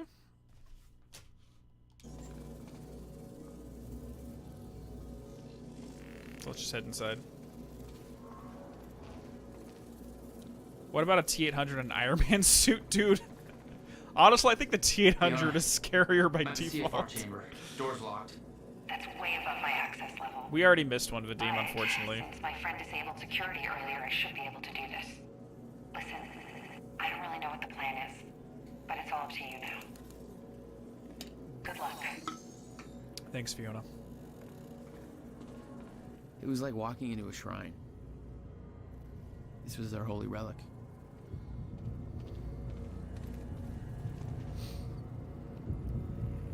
Personal notes from Dr. Henry Kim. Okay, so this is just Dr. Kim musing about the CFR, how they found it, and just random stuff. Again, I'm not going to read the whole thing. And I hate it because I'm someone who will read everything all the time, but not in this situation. Charlie's bad. He's the data samurai. Well, I was just mostly trying to get all the collectibles just so we can read everything, but some things, again, are just, it is what it is. There'd been some kind of struggle in the chamber. I didn't know the details. Somebody cleaned it up. A man named Charlie Wincott. I believe he chose to take a stand. Unfortunately, it ended badly for him. Mm-hmm. Gotta play the whole game again, well, Ryan, right? It seems to be that kind of work environment. Technically, I've already platinumed this game. Before we even started, I had all the Steam trophies for it. Okay, let's all have a moment of silence for our fallen fellow, the data samurai, Charlie Wincott.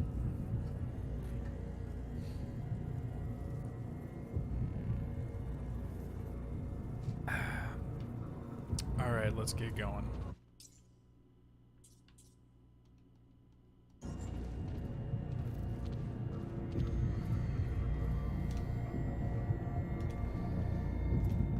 Grab it.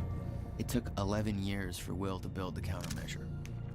Beth died for it, and I knew it could fix the fracture. This fucking thing. The problem was, I didn't have a clue how to use it. The only person who did was dead. But Monarch had a way of getting to him before that ever happened. The university time machine.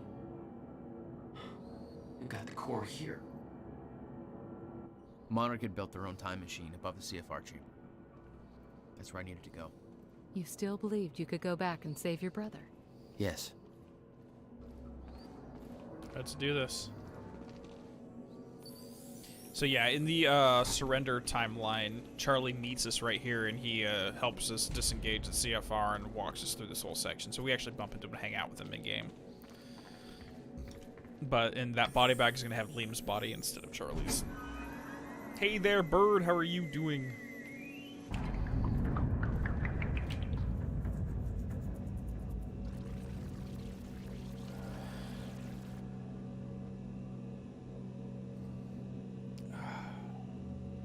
Paul took the core of the time machine from the university, hooked it up to his own machine.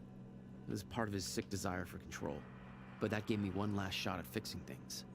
I could go back, maybe get to Will before Paul killed him.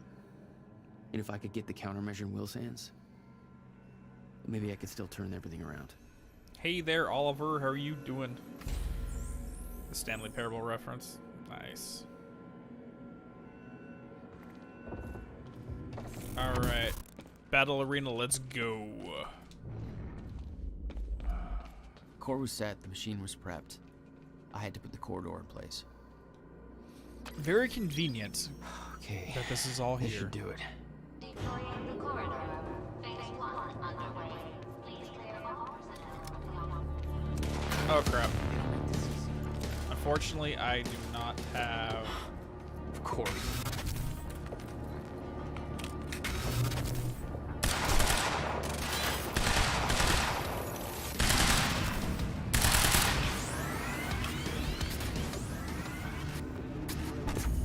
Come on, unfreeze. I need to take care of that guy. Crap. Just run. Oh, this is gonna be bad. I'm gonna snipers everywhere, and I really don't have any convenient way to take care of them. Where is he? Where'd he go?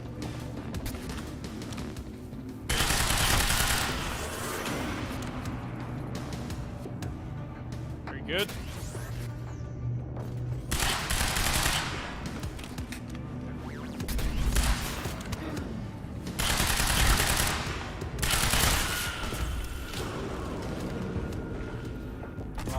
Freeze. On freeze, I need to take care of this guy. There we go. This is helping.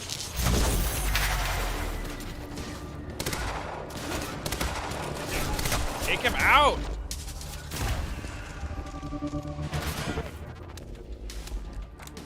If I had a different gun, I'd be able to take the guy out. Wow. I'm gonna get my shit rocked here.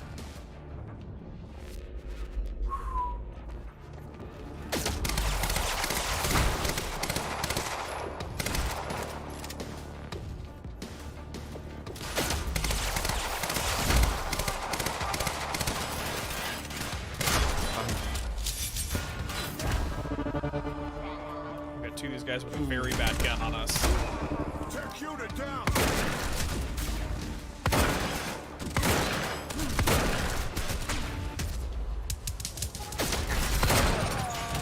Got it. I need a better gun. Light machine gun. Oh, that's not what I wanted, but I'll accept it. Jesus. You serious?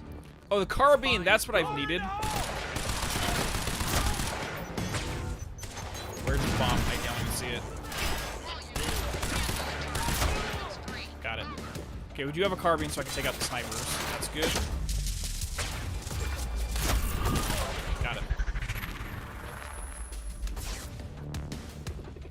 Switch out to this bad boy. Yeah, I can take him out with this over here. Just need to find him.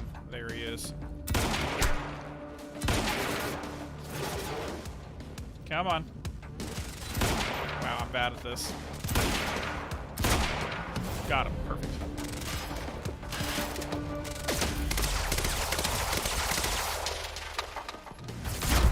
Wow. I walked up to him and hit freaking Y because for some reason I thought I could force push like Jesse does.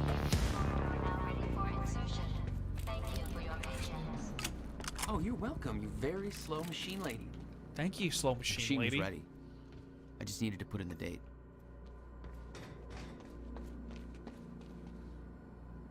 Yeah, dude, that isn't... Yeah, the carbine's an awesome weapon. Especially if you're trying to be precise. Earliest I could go back to was the time that the core was first activated. Anything you the missed? university. Well, we, Not much time to rescue your brother. I didn't have a choice. You better be as advertised. So we got the CFR, we traveled down an elevator, and the core that was stolen from the beginning of the game is now here. So we have a working time machine. We're going to go back in and head back to the library and see what we can do about helping Will out. Let's go! I might need to give myself another stout.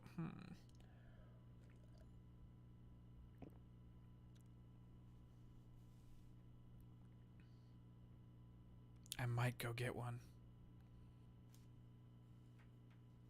No bot. Bots not allowed in chat. Go away. Back to the beginning of the game. You ready for this? Targets have escaped the lab! What's up, fellas? Oh, shit! Like a boss.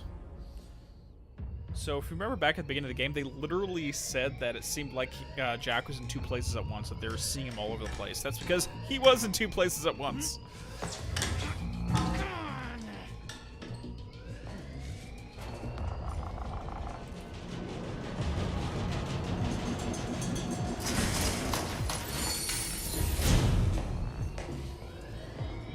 Alright, and pause.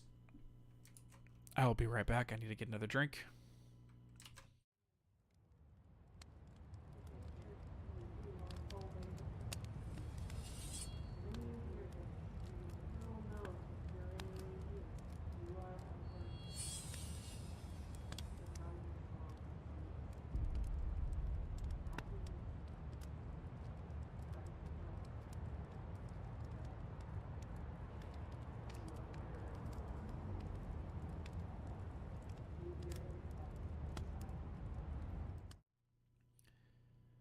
And we're back.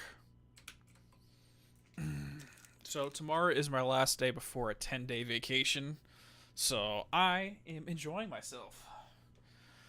Absolutely. Hypothesis, dumb one. If we use another time bomb like the core and fix the fracture by feeding it enough chronon particles, something like that. That's essentially what the CFR is intended to do. Which is what the countermeasure that Will was working on.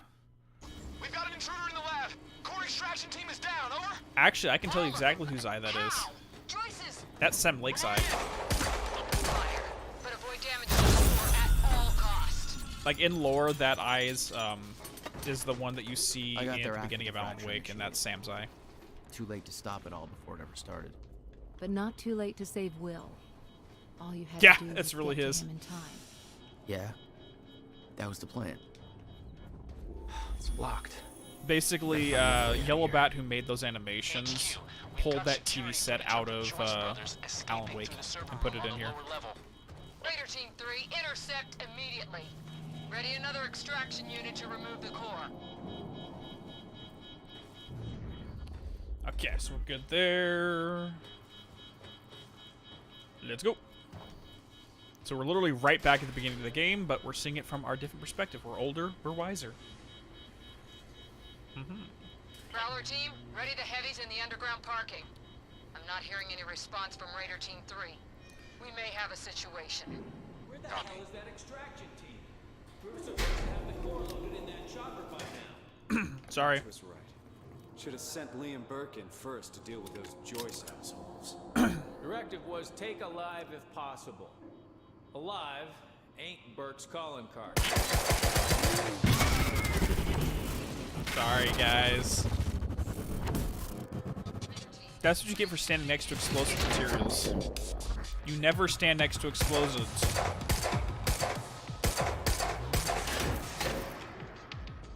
Why didn't it explode? Explode! Jerk.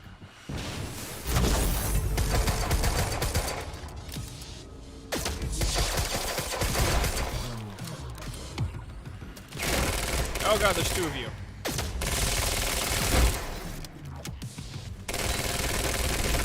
This is bad. I really have no way out of this right here.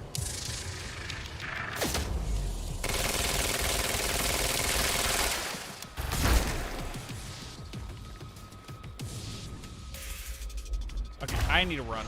Can I get past you? I cannot. Okay, we're good.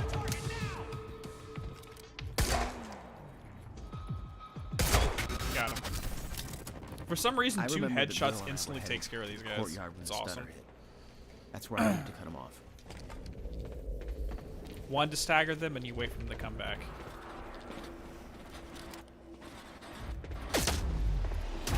Get through. Okay, we're good. How do I get there? At least these guys don't have frickin' riot gear or striker amp armor. Come on, let me up. Let me up. There we go. There we go. And climb up. And boom, we got another chronon source. Perfect. What have we got here? You never tried to stop Monarch from extracting the core. Where's the bots? The fact that they stole it was the only reason I was able to return to the past. Be gone, bots! Not a logic I wanted to mess around with. We need to turn that into its own thing. Sides are cool. Yeah, I also like, all things being equal, I like melee weapons in games over guns in general. I don't play a lot of shooters, frankly. Maybe it's just me, but I've never really been a shooter guy, unless the story warrants it, which is hence why I'm a huge Remedy fan, because the story warrants it, despite being a shooter. Oh, come on, guys.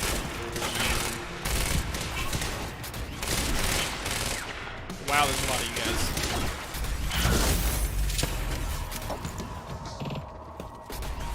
Nah, we got a sniper. Let's use a few shots of this.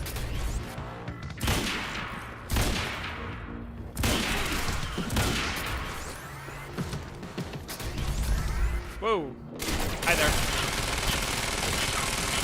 Get out of here. Thank you.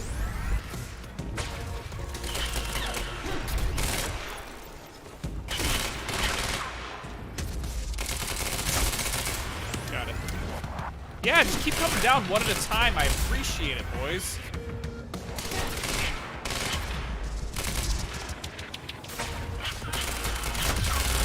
Perfect. Yeah, like... I don't know, like, I'm more of... Normally, I'm more of like a fantasy guy. But when you have really good stories, like these psychological games generally have the shooter bases, like Evil Within, Silent Hill. Well, Silent Hill's kind of a hybrid. They have shooting, but it's more of a melee at the same time. Remedy games. I don't know. I guess when I say I'm not really into shooters, I think it's more like competitive shooter games. Halo, Call of Duty, stuff like that. I think that's a more accurate. I'll retract my statement.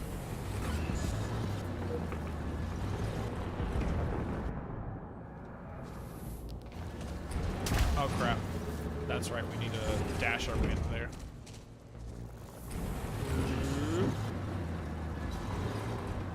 And let's go. I'll just follow you on in there. Perfect! Okay, we're gonna have an Easter egg in here. Hope you guys find it. No, you didn't. You didn't hear shit. You didn't hear shit! Wow, I missed it completely. Thanks for the heads up.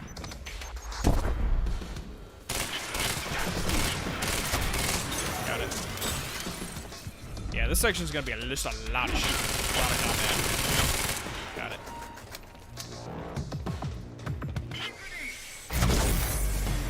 At least we got one of those guys down.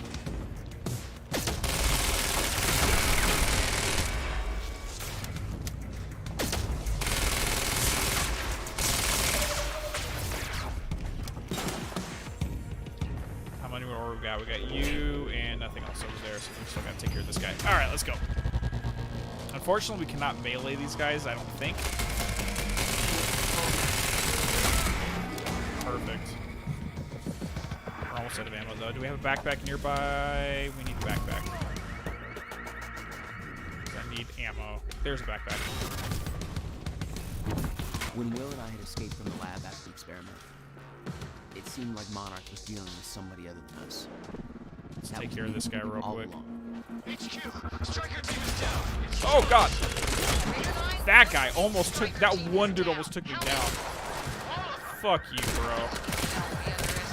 A random average grunt. No armor. Wow. Okay, hold on.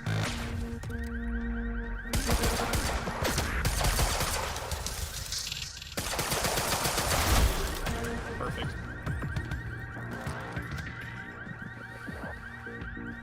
Okay.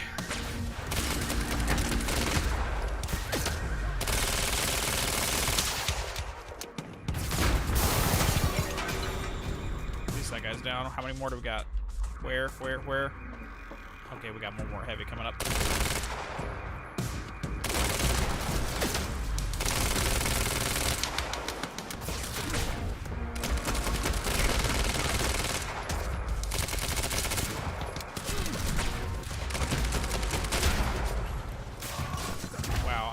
Literally out of ammo.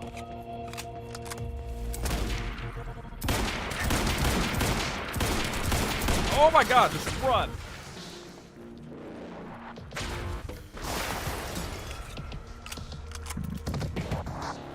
Alright. Last big boy here.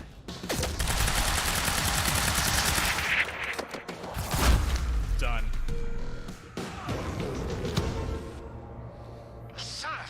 HQ, we spotted Jack Joyce in the student lounge. And it for that shouldn't be possible.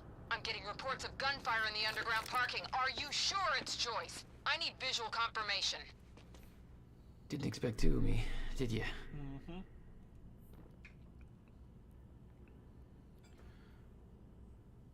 Darksiders? Yes, I have seen Darksiders. I've only played the first one fully, and I played part of the second one. Hold on. If my work phone goes off, sorry about that. One of my coworkers just tried to call me. Dude, Darksiders was a lot of fun. And it's just a little odd that they changed the combat style between each game. Like, basically, the gameplay style and how it's structured is radically different between each one.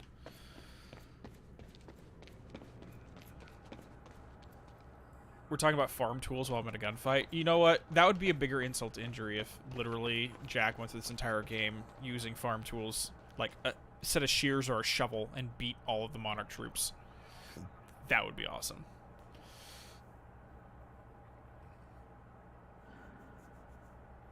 Yeah, I only got partway through the second game because I don't know what it was about it that made me stop. I didn't get too far into it though.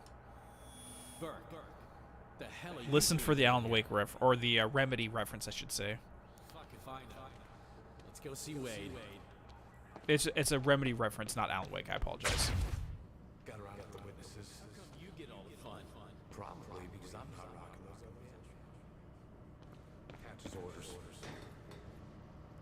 Okay, let's head back over here. 665. Neighbor of the beast, you know? All right. 665. Okay. Team prep for combat. Okay, we got the code, guys. 665, neighbor of the beast.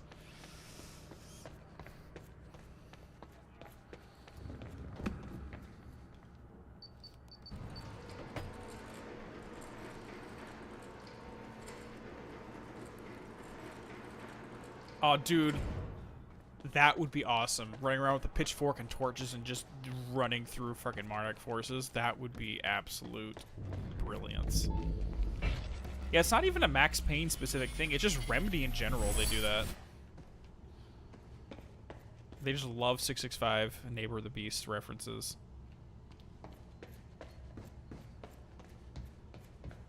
All right. Picked up this beast to the campus power. Last time he counted me. There he is. I generally use like 231 is my 3-digit number of choice, mostly because I'm a Zelda nerd.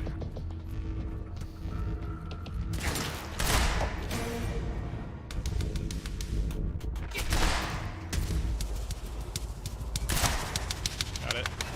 Hi there. Oh my gosh, be gone! Be gone, bot. Yeah, 665 in Max Payne 1, 667 in the second game. Blocking my timer. And then they had 665 all throughout Control. I think in like 3 different places. It was kind of just all over the place. Looks like it's plugged in somewhere else.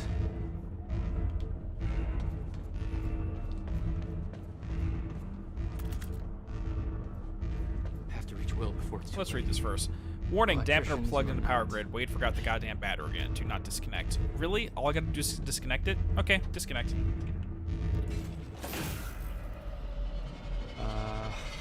Yeah, this isn't good. Well, that one was from Ocarina of Time in the Deku Tree dungeon, Ryan. That's how we get to the Queen Goma's lair. Those are the 2, 3, 1. 4, 5, 1 for you.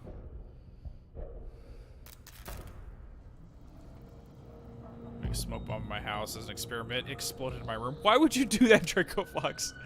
Then again, I know someone who is like that. Whoever's here ain't left yet. We'll talk about that Joyce story take in a out those second. strikers. He's obviously not alone. My bet is there's at least 5. Well, you can't see me here, so bye-bye now. Advanced SMG is the best weapon in the game. Fight me. Why? I got you outnumbered. Mostly because I think the advanced SMG has the lowest, it has the smallest, bullet scatter, I think is the term. Yeah, let's take this guy out just to get rid of him real quick. Whatever that accuracy thing is.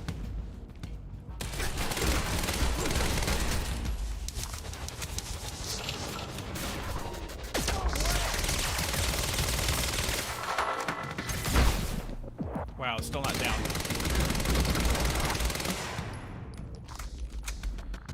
That sucks. I have no shield right now, so... Oh, there's my shield. At least we got one down.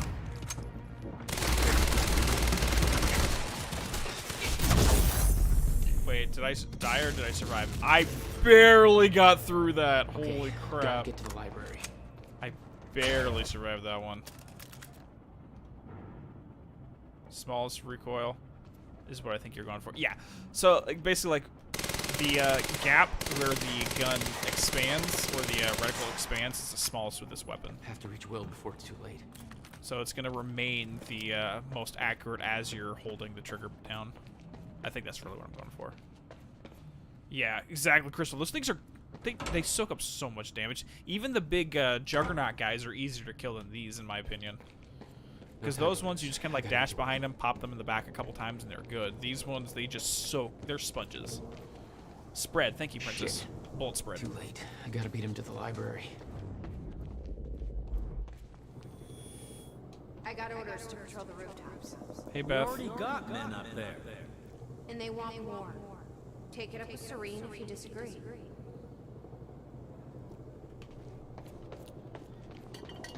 Well, thank you.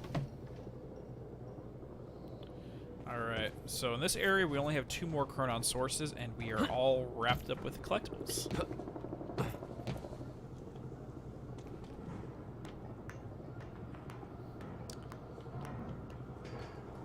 Oh boy. This is Airlift Prime. We've got the time machine core in transit. Oh, sorry, I never mentioned it. I never continued my conversation to Draco Fox regarding the explosions. So I know someone who would do stuff like that too, where they would just make things go boom for no reason. It turns out they ended up getting hired by the bomb squad for the local PD. Beth. I guess that's one way to know what you're doing, is be able to do it yourself too, right? HQ, we've got William Joyce in the library. Awaiting orders. Over. And the proper response for this Draco is Roger. for science. Wait for arrival of Why would you do Monarch that? Actual. For science. Everybody else needs to reunite at the Dry Docks Chronon extraction grounds. Wait for further orders there. Library is set to blow in 5 minutes. They keep saying they can't change the past, but keep trying to. Well, Jack doesn't believe that. Investigating the rooftops as we speak. Jack fully believes he can change the past. The only reason he didn't try it before is because Beth was saying, no, this is what we're doing, and he kind of just went along with it. Since he's solo now, he's just going with the original plan, change the past. Pure and simple. He hasn't accepted it yet. It was just a goof off. That's how it was for him too, and eventually he just made a career out of it. The whole sniper unit's wiped. No way he did that on his own. We need to find out who's unaccounted for. This might be an inside job. Let's start a list of who's missing. Yeah, he's just like, screw it, I'm just gonna do it anyways. That's been his consistent MO the entire time, is I don't believe anything you people say. Wait, hold on, let's take these guys out first. That'll at least be 3 in one go. Negative! He's in the library! We're under fire! Get your goddamn stories right. Yeah, exactly. I'm everywhere and nowhere. I'm a shadow of the night. Ha ha ha ha. Okay, we need to get some more better cover over here. Oh, we got some explosives though. If I can kite them over here, that'll be better. Hi there. If I can kite the heavies over here, this will be perfect. Wait, that didn't. Jerk. That's a lie. You freaking died to that. Hi there. One more and perfect.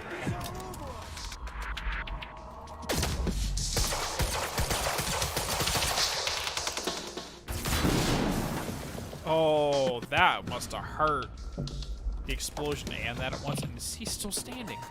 I don't like you.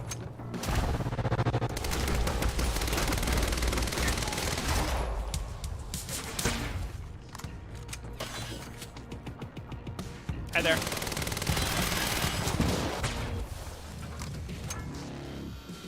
Okay.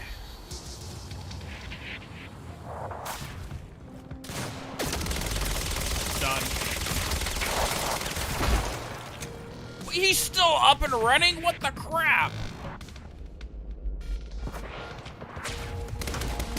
You're done. Sit down, boy. Sit down. Wow. HQ, this is Monarch Actual. I am the Alpha and the Omega. I'll deal with Jack personally. You heard him. Stand down. Just imagine what Jack would do if he literally Hold on, Will. came I'm back almost here, there. went to the time machine again, came back a third time, came back a fourth time, to the point where there's like 20 Jacks running around just taking on Monarch by themselves. That'd be freaking awesome.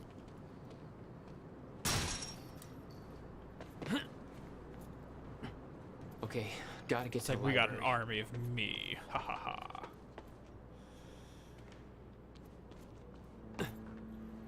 And continuing can change the timeline as long as no one knows the difference. Well, if that's the point, then how would anyone ever be able to know if you changed the timeline, Oliver?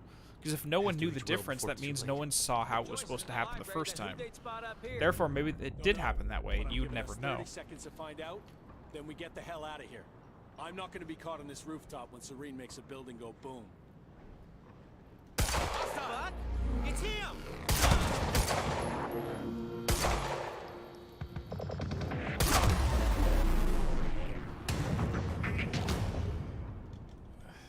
Dude, if he had the time knife, made 74 versions of himself, that'd be great. We need to have a sniper right now. I do not have a sniper right now. This is gonna suck. This sucks. Did that kill him? Please let me say that killed him. That did nothing! There's the gun I need. Give me that. Keep the carbine and run back. Another barrier and where's going on? Where is it? I need to go this way. Okay, perfect. Now I got my sniper. Let's go. That's all I needed, right there. Hi there. Just stop. You're not gonna win. Perfect. 69 jacks with 69 time knives. Oh my freaking god, that would be crazy.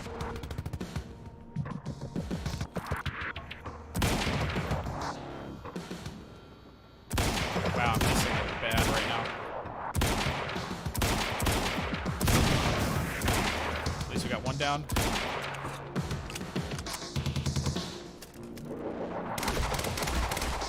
Who else wants them to actually make like a live action time knife for the fun of it? Just to fuck around. I mean, they did that with freaking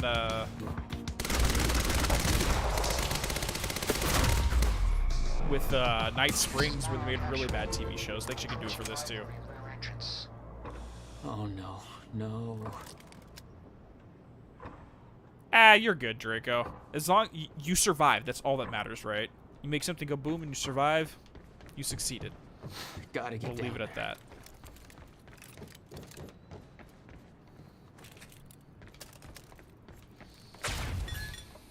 I think they need a mini-series. There's too much content. Oh, just thank you, Isaac. We need to have a TV show. And I think that's what they were planning to do originally for the Alan Wake TV show. Is tell the story of the game, but also expand upon it, spend more time with the side characters, like Nightingale's backstory, for example. And then from there, move forward and tell stories that happened outside of it after the game as well. Stand by to detonate. Like Clay Stewart's story, Nightingale's story, what happened with Rose after the fact. Maybe flashbacks to the Anderson brothers, the old gods as children, like when they were younger. Just stuff like that. I don't know. That'd be a lot of fun.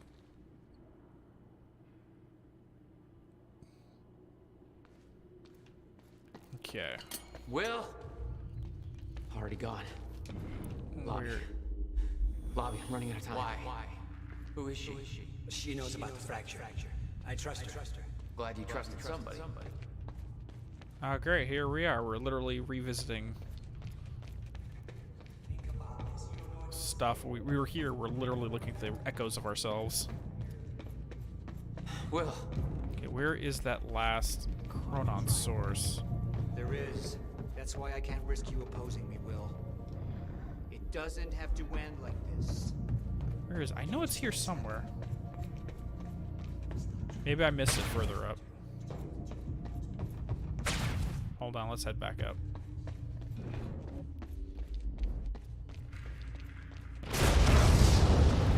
What just happened? I think we just lost. I didn't realize that was timed. So because we didn't go in there quick enough.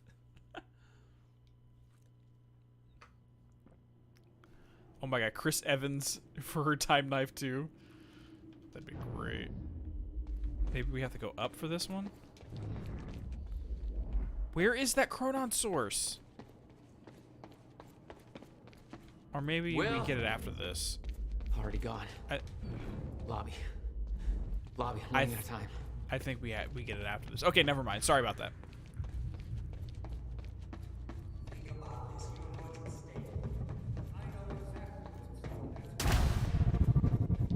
Will. Run! Run!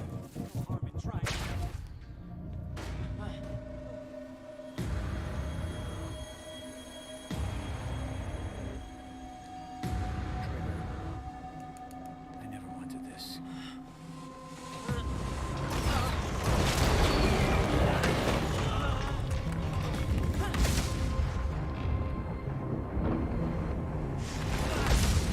The time knife is made of your existence.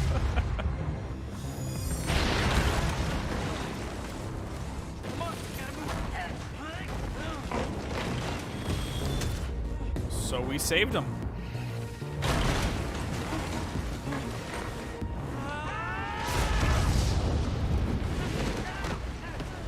Bill does not die.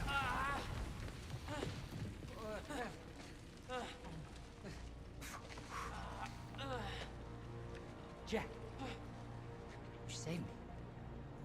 Welcome back. I don't think so, Rodin. Hey, Will. I don't think the chronon sickness is gonna Countermeasure. quick speed up. How? Oh, Jack. Will! Come on! Come on, let's go. Monarch had it the whole time. Does it work? Came back from the future. For me. Fracture wasn't fixed. I don't know if we can get this poll. Does it work? Theory, yes. I'm just gonna listen to Will on this section, Ryan. Gotta get us Or back to the Isaac, time where sorry. you came from. No, no.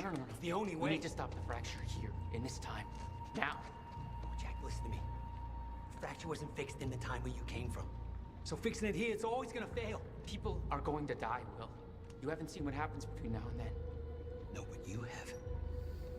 What you have done has set in motion a chain of events that cannot be broken. Look, we don't know And that if it could be broken, it could jeopardize the entire world. We get one shot at this. There's too much at stake, Jack. Look, I know the stakes, okay?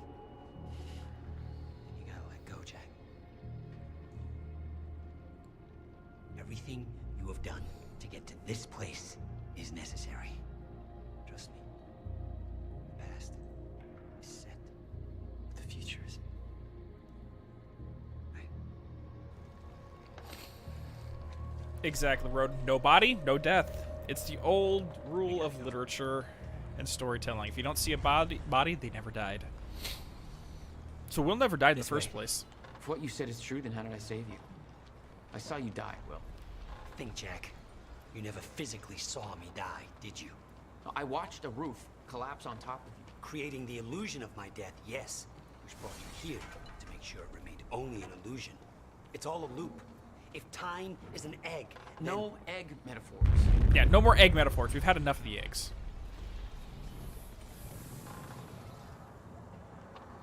Here's one of Beth's Toto graffitis.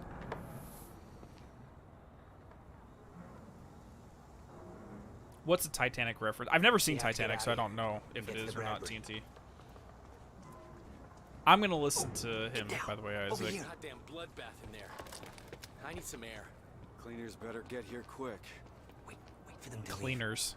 That's a Max Payne 2 reference right there. But the fact that you managed to save me and yet still maintain the illusion of my death is actually further proof of my point.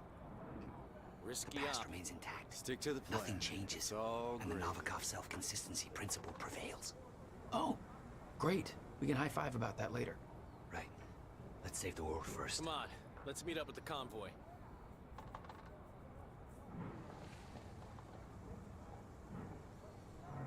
So we let these two live. They deserve it. They're gonna retire and become a baker pretty soon. Okay, they're gone. Let's go. Surprised you actually waited. It's almost like you're listening to me. Well, the last time I didn't listen to you, the fracture occurred. Consider me open to following orders. Huh. That doesn't sound like my brother. I know. It's been a long couple days. Anyway, time oven, time egg versus time knife. I have no clue who would win. What would win in that situation? Probably the time egg because it's kind of like a metaphor and therefore everything. Through here. It's the entire universe. Who knows?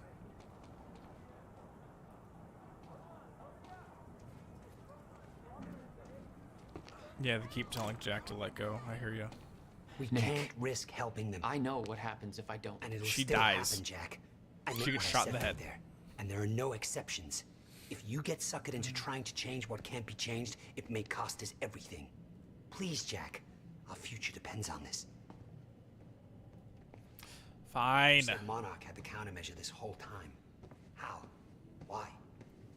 Paul was using it to fuel some kind of messed up survival program. They must have somehow repurposed it as a localized chronon field regulator. Yeah, that's literally Dr. what it is. Emerald and Dr. Kim both took positions at Monarch. Now I think I understand why. I know where it's at. Why did I forget where this one was at? It's one of the easiest chronon sources to find. Right in front of this guy's weird face.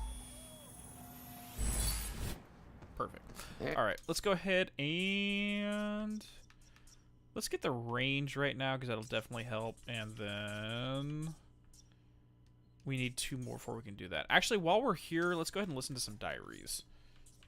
We already have both of Paul's final diaries here. Time knife and time fork. All right, yeah, let's check these out while we're here. September 11th, 2001.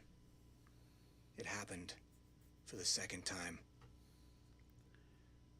I watched the planes hit. I watched the towers fall. I did everything I could to prevent it.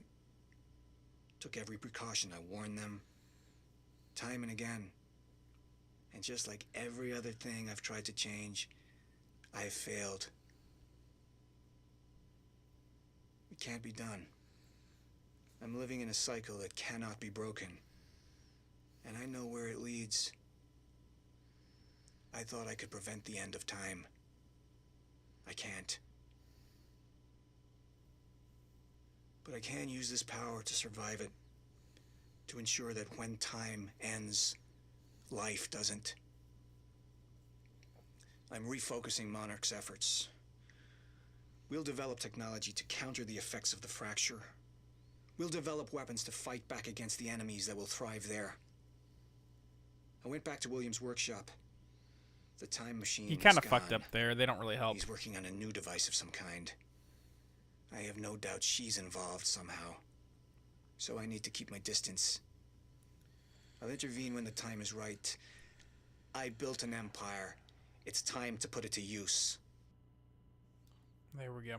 Sorry, I forgot to comment on it. So when the 2 guards, when we were sitting there waiting for Will, said, okay, cleaners haven't showed up yet. So the cleaners, if you've played Max Payne 2, are a group of a cleaning company that's actually a mercenary organization. So that's just a reference there.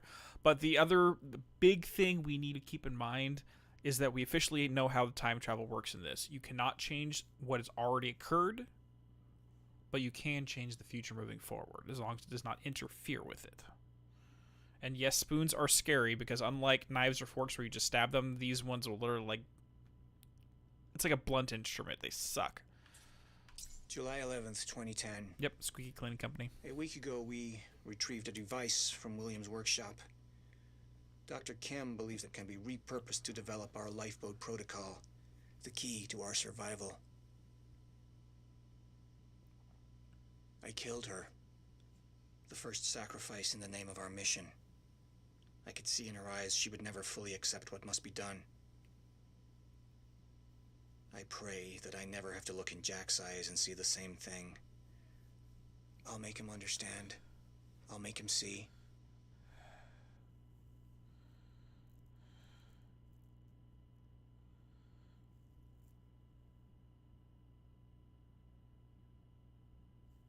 Are you still here?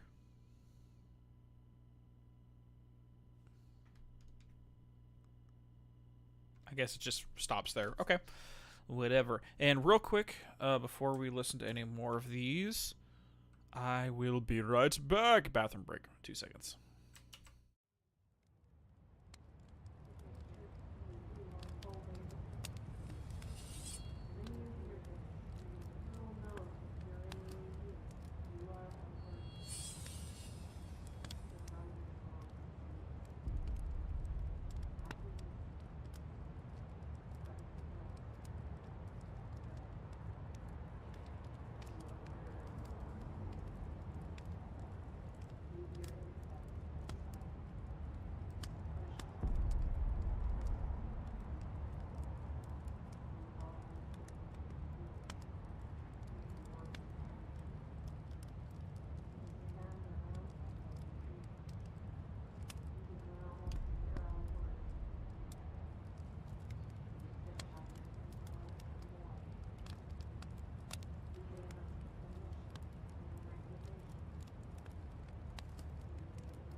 Okay, and we are back.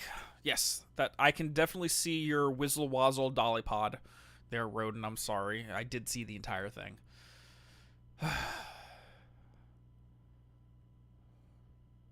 Oh, Isaac, you're talking about Twin-Slit Experiment, the power of observation? Yes. Because I see you, everything behaves differently. Alright. Whoa. Okay, that was loud there. Hey, Darkest Star, thank you so much for the subscription. Welcome aboard our crazy train here. Alright, so it looks like we have 2 more diaries, but let's listen to one of them. Are you aware of the lifeboat protocol? Yes. The project was meant to assure our continued survival past the end of time. The lifeboat was built for 300 people. What about the other 7 billion that... Those 300 people were selectively chosen to take refuge in order to provide our best chance at developing a permanent solution to restoring the Joyce field, while protecting the human race against the threats that would arrive with the end of time. You stole the countermeasure, the CFR, the device necessary to run the lifeboat. You effectively sabotaged Monarch's survival plan. Knowing what you know now, do you stand by your decision? 300 isn't good enough. Alright, so that's it. So we got all of Serene's, and then basically after every one of Jack's ones, or after this chapter, we'll do this one, and after the end of the game, we'll do this one. So, quick question. This just occurred to me. I don't even know why. Why do we have Will's first name, Beth's first name, Jack's first name, and for some reason with Paul, we use his last name? I don't know. It just seems weird. There we go. It just seems weird. I have no clue. Wait, what happened, Ryan?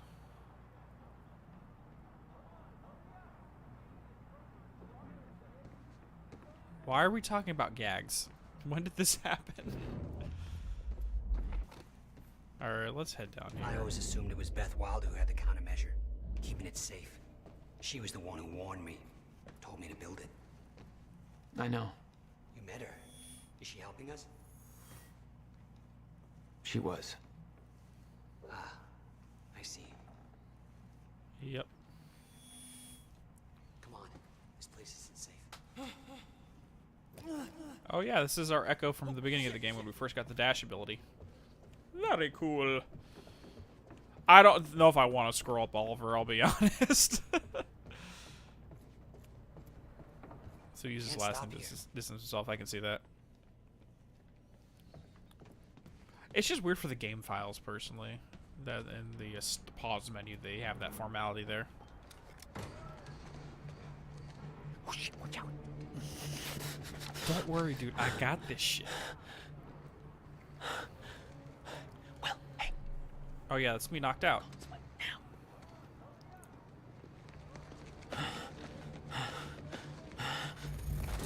We're not going to talk about 01122, Isaac. No more. Who is the hashtag? Who's the meat man? Hashtag it's all connected.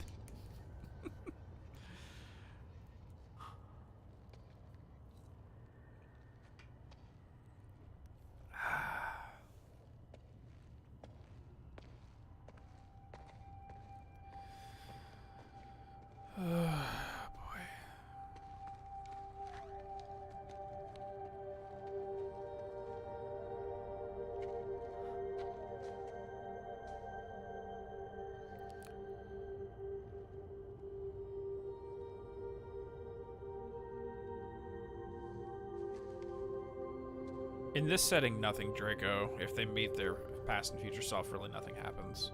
At least as far as we know.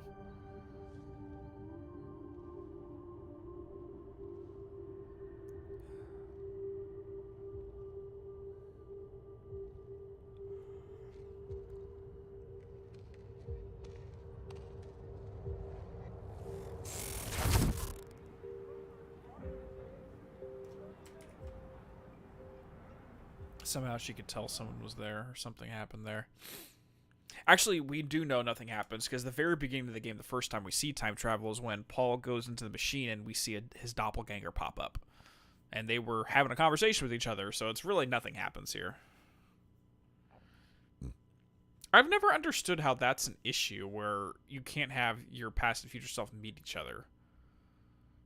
I've never gotten why that's a thing in literature.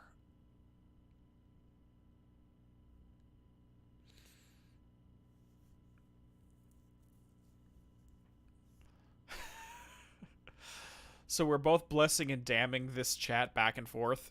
You guys are going to have to war with each other over and over just to make sure that we stay on an even keel here.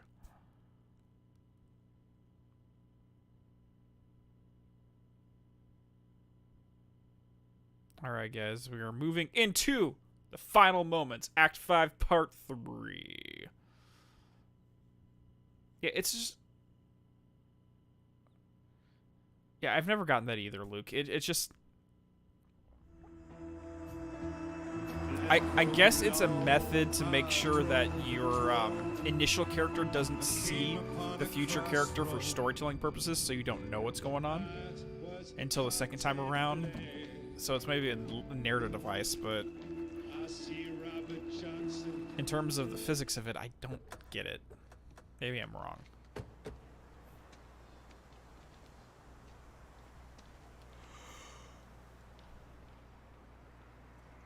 Look, I know I've kept you in the dark. When I started my work, you were so young, and afterwards, I always hoped it would all pass you by without touching you. Yeah. I get it. Come on. Let's just go to the future and fix this mess. Before that, let's go ahead and grab another chronon source. Yep, this is exactly how Nick's taxi got here. We drove it here. And, of course, the entire time, Nick was freaking out and making conspiracy theories when there's a very simple explanation. Wait a second. Thank you. So, are we basically just going to be hanging out here, even after everyone shows up? It's locked. You hid the machine here. You really never used it yourself? No, I didn't dare. Not Chronon after the man sauce? came out. Oh my god. We need to figure out chronon sauce and make it.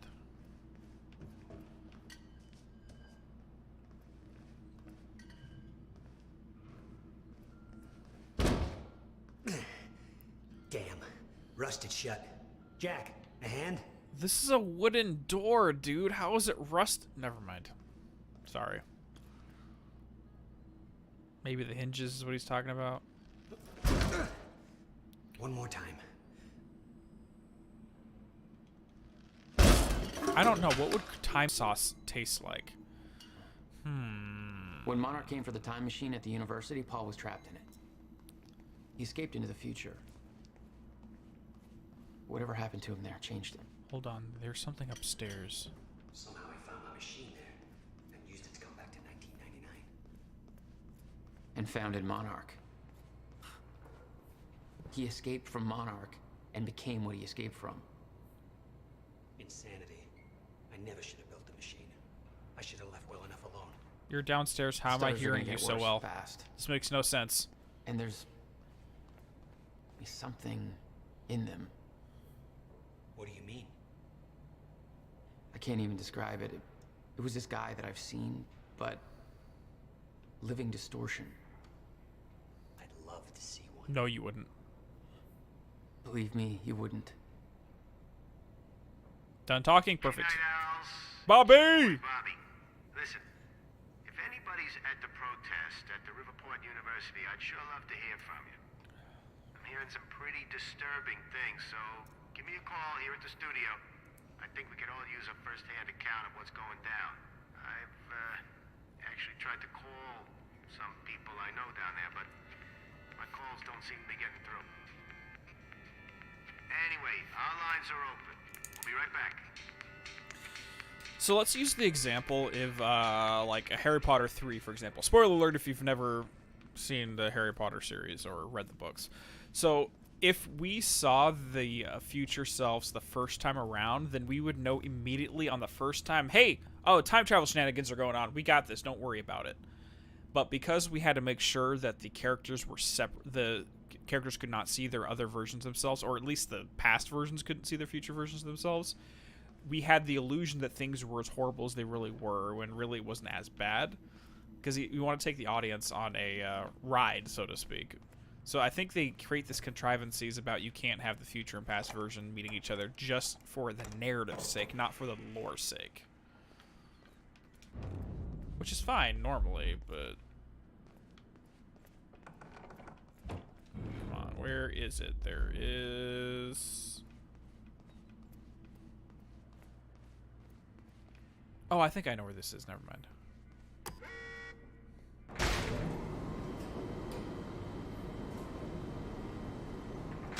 Actually, not for this one, Isaac. There actually is no PR for this one. This is right after, chronologically speaking, this is right after the event at the university. So the Monarch had not yet fired Bobby or... Wait, what am I talking about? PR. So at this point in time, Bobby was still holding his position in the PR route. So it's always going to be Bobby regardless at this point in time.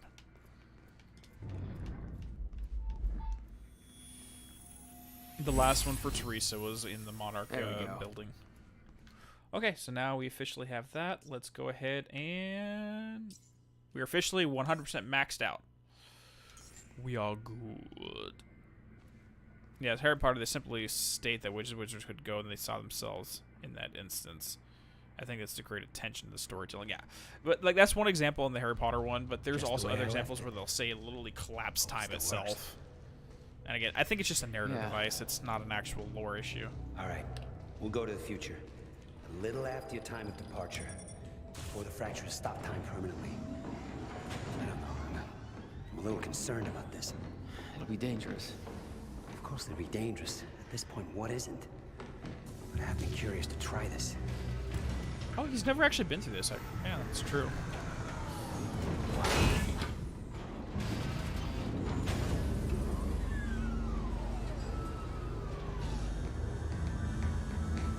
They mentioned that in Back to the Future, but I know they do it. So this is what it looks like. Like in Back to the Future 2, What's-Her-Face meets her future self. Marty's girlfriend. Hey, Jack. When we exit, it'll be a little past the point you were at when you left to save me. That's our window. When we know it can work. Before time actually ends for good. It may not be much of a window. Monarch was sure it was imminent. Huh. Like they're experts. Alright. They kind of are. All they know they stole from me. You worry about your end. I'll worry about mine. Alright, someone's wearing plaid, I think? That works. We saw Beth, someone wearing plaid. All those years, I never imagined it would be like this. This is the old lady, possibly Artemis. Trip, all right. Just look at this. Oh yeah, now he's stuck in time. Crap. Sorry, dude. I'm trying to stare at everything. Oh crap.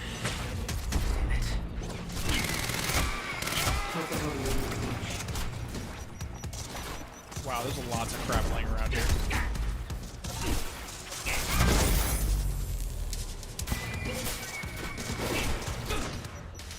Where are things? There's freaking people everywhere. Let's stick with the pistol. There's one hit KOs for these guys anyways. Gotta move. Hi there, boys. How you doing? Goodbye. Oh.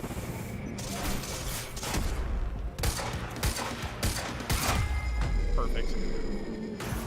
Be gone, but. I need to get him moving. We don't have time for this.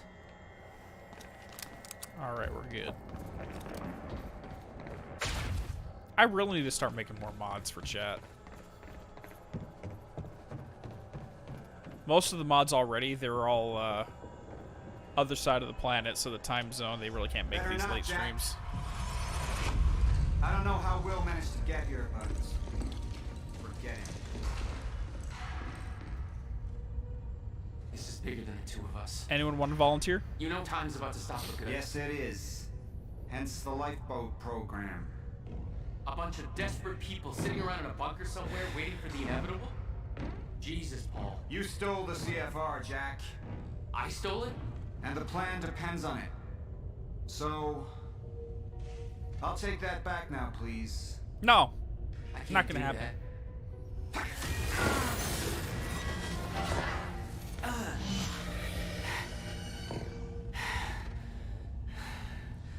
now.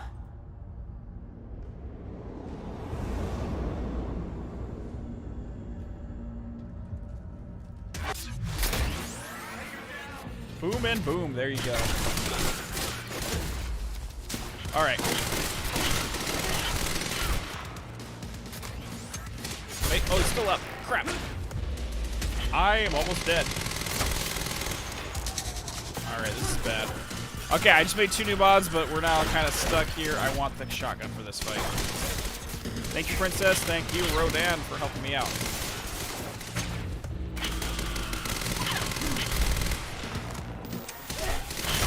Crap. I gotta run. Shit. I was not paying attention.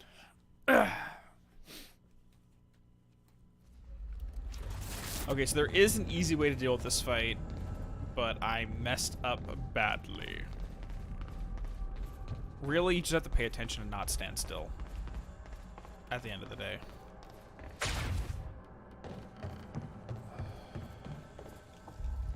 So let's go ahead and skip this. So Paul's attack, this entire encounter is random trash mobs, but Paul will randomly set off detonations all over the freaking place.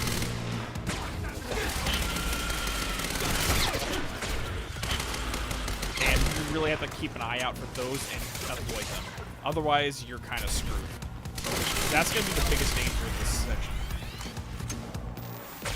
Like that right there. That red thing right there, that's the explosion. We have to get away from it. Otherwise, we're like instant death. You'll see it right underneath us. Perfect.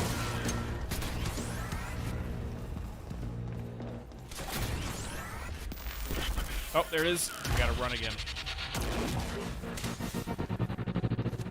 He just randomly detonates explosions behind us. Where are they? I see 2 guys up there. I gotta get rid of these guys.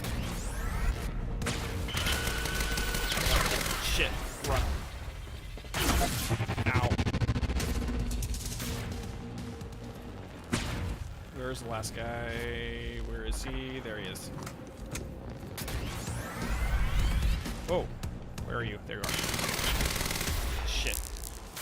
Fucking run. Fucking run.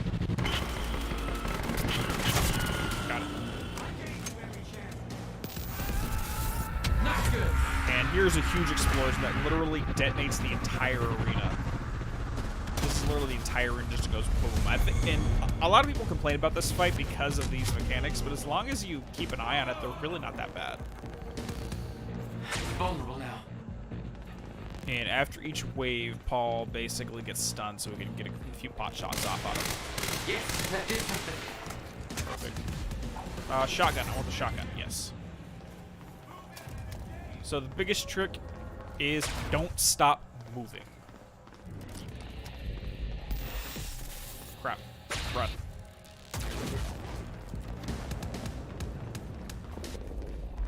But you really gotta pay attention. Crap. That's not even detonating. What the hell? My own explosion just failed me.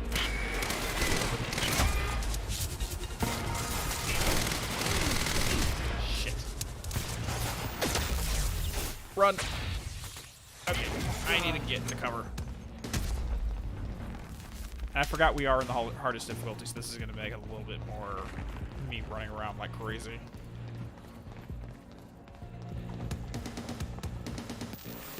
Crap. Move, move. Crap.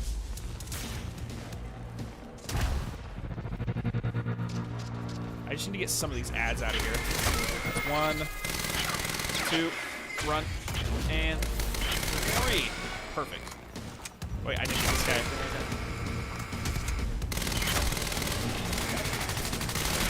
Fire. Shit. What do we got? Oh, we got one guy here. Shit.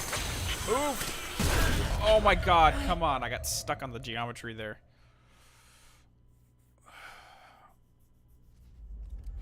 Okay, well, we gotta restart this whole thing again. So I think there's only 2 waves of this entire thing. So it's really not that bad.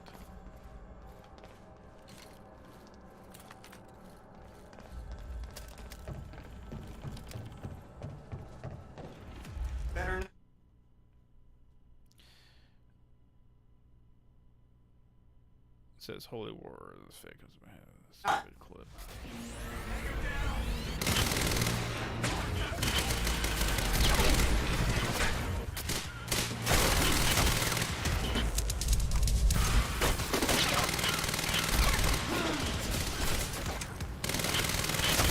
Got it.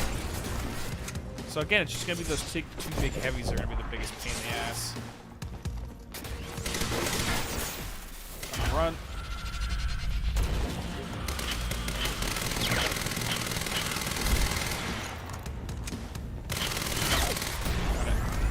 There he goes.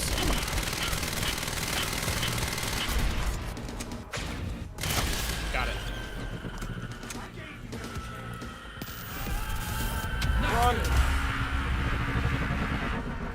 Crap, I'm stuck. And especially with the camera change here, it's kind of hard to see where you're running. You can bump into walls easily. And detonate. Let's get back in there. Now's my chance. Hi there, buddy. Now we're talking. All right. Why is it not working there? Shit. Fuck. Oh, I got stuck in the wall again. Damn it. Come on.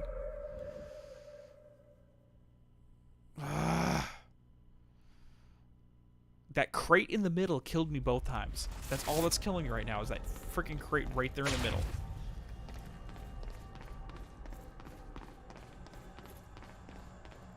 I was trying to do the time explosion for the smaller guys just to lessen it. Better. All right, take 4, I think. No, I have not seen Fate Stay Night.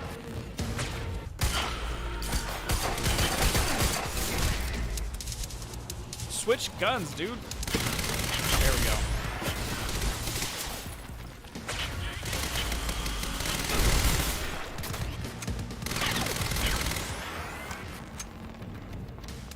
All right, take 4.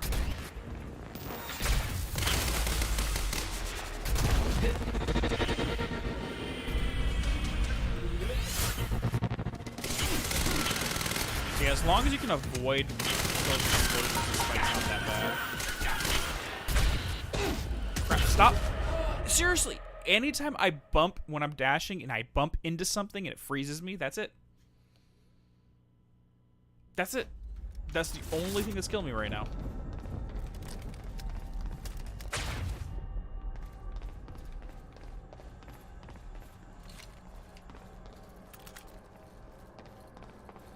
Actually, I think I might want to keep the carbine.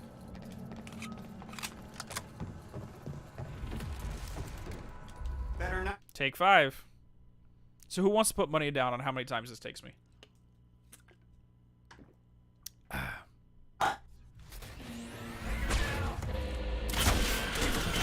Oh wow, 1-hit KO, I like it.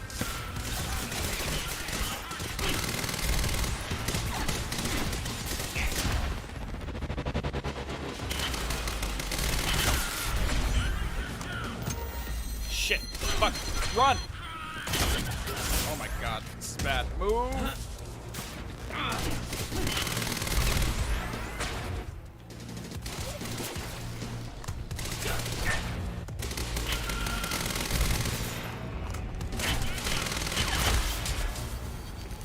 Where's the last guy? Oh no, we already got to this one.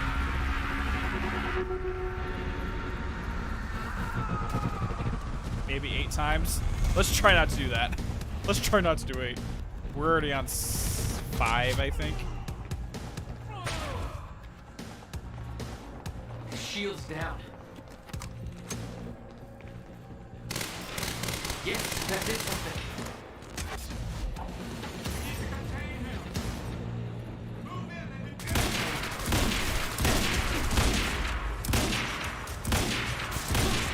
I'm not hitting anything. I'm literally missing every shot right there.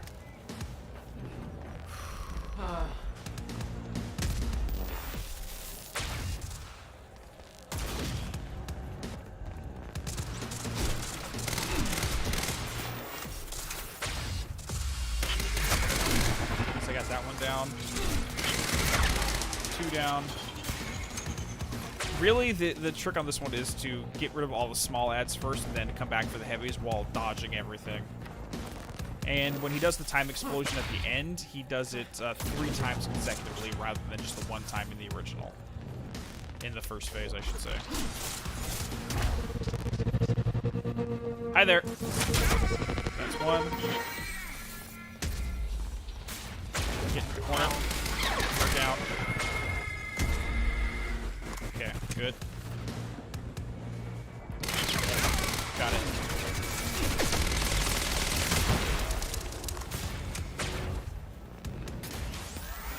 Where?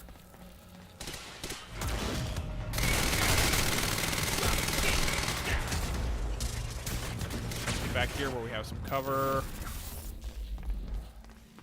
We got one of the small guys here. We can take him out real quick.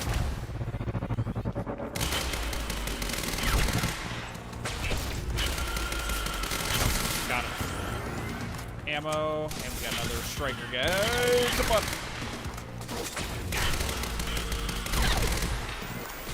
Crap. Move. Okay, where is he? Where's the striker? There he is. Or is that the big guy? That's the heavy. Come on, stop running away! Coward.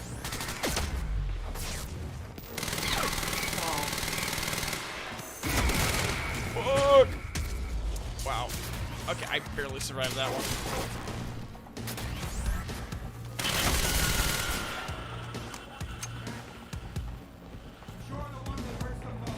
Okay, we got 3 runs. So we got 3 rounds of the explosion. As long as we can avoid those, that's it. That's all she wrote. So it's explosion 1. Now he's going to target it over here. We have to run back the other direction.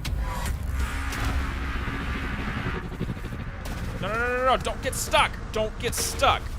I refuse to lose because you got stuck on a freaking... Oh my god.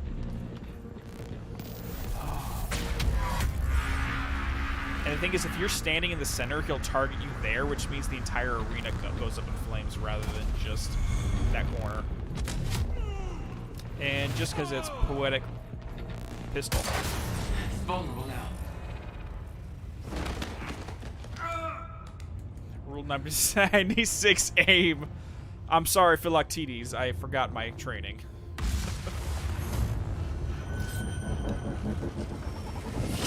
Ooh. Punch him out. I can't not look at the explosion, Fox. The camera actually automatically moves in the direction of it, which makes it harder to avoid stuff. Falcon punch! Oh! That didn't sound good.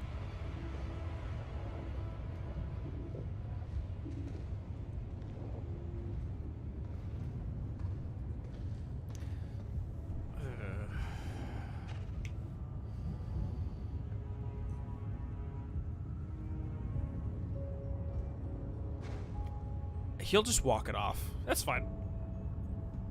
He's okay, right?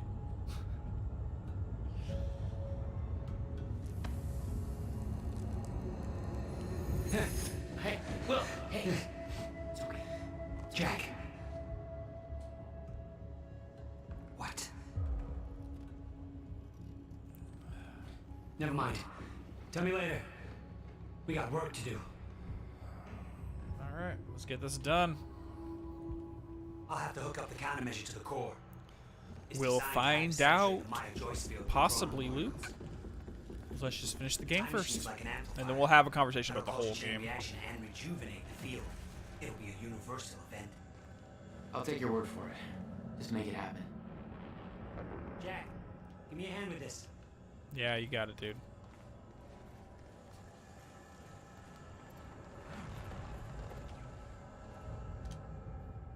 What do you need?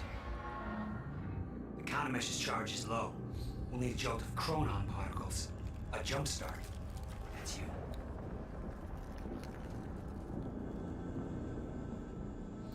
Let's do this.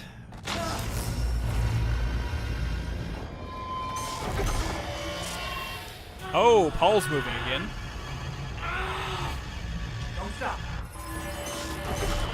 Now this is Paul full shifter. Hurry up. Full shifter. It's like I'm pushing against the entire goddamn universe. I got it.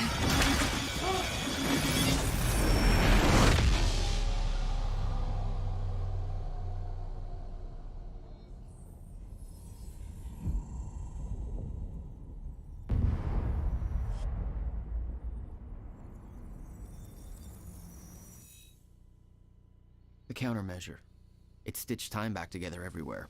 The destruction couldn't be undone. The lives we lost were real. But we fixed it. Jack. Will. Clocks kept on ticking. Come on. Rest in peace, Brother Paul. Except he's a shifter now, so... I think we just saved the universe. Yeah. He's still around, technically. He's dead. He's gone. I don't know. It doesn't matter. Will, he was wrong about everything. Was he? Will. The countermeasure worked. Whoa. Countermeasure burned out. Or he could have been right the entire time. Some time soccer, Oliver? Oh my god, yes, we need to trademark that. The Maya Joyce field should be stable now. Just not for me. Oh, there goes the chronon syndrome. Test to confirm. But there's no reason to believe that the fracture isn't over.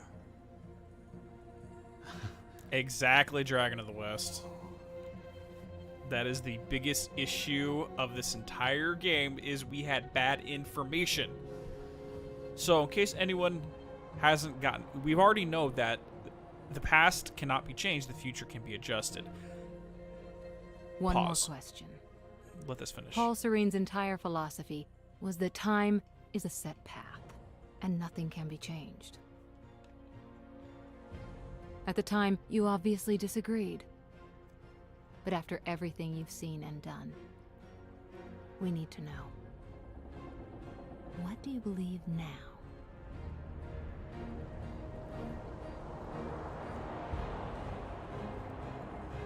Was he right?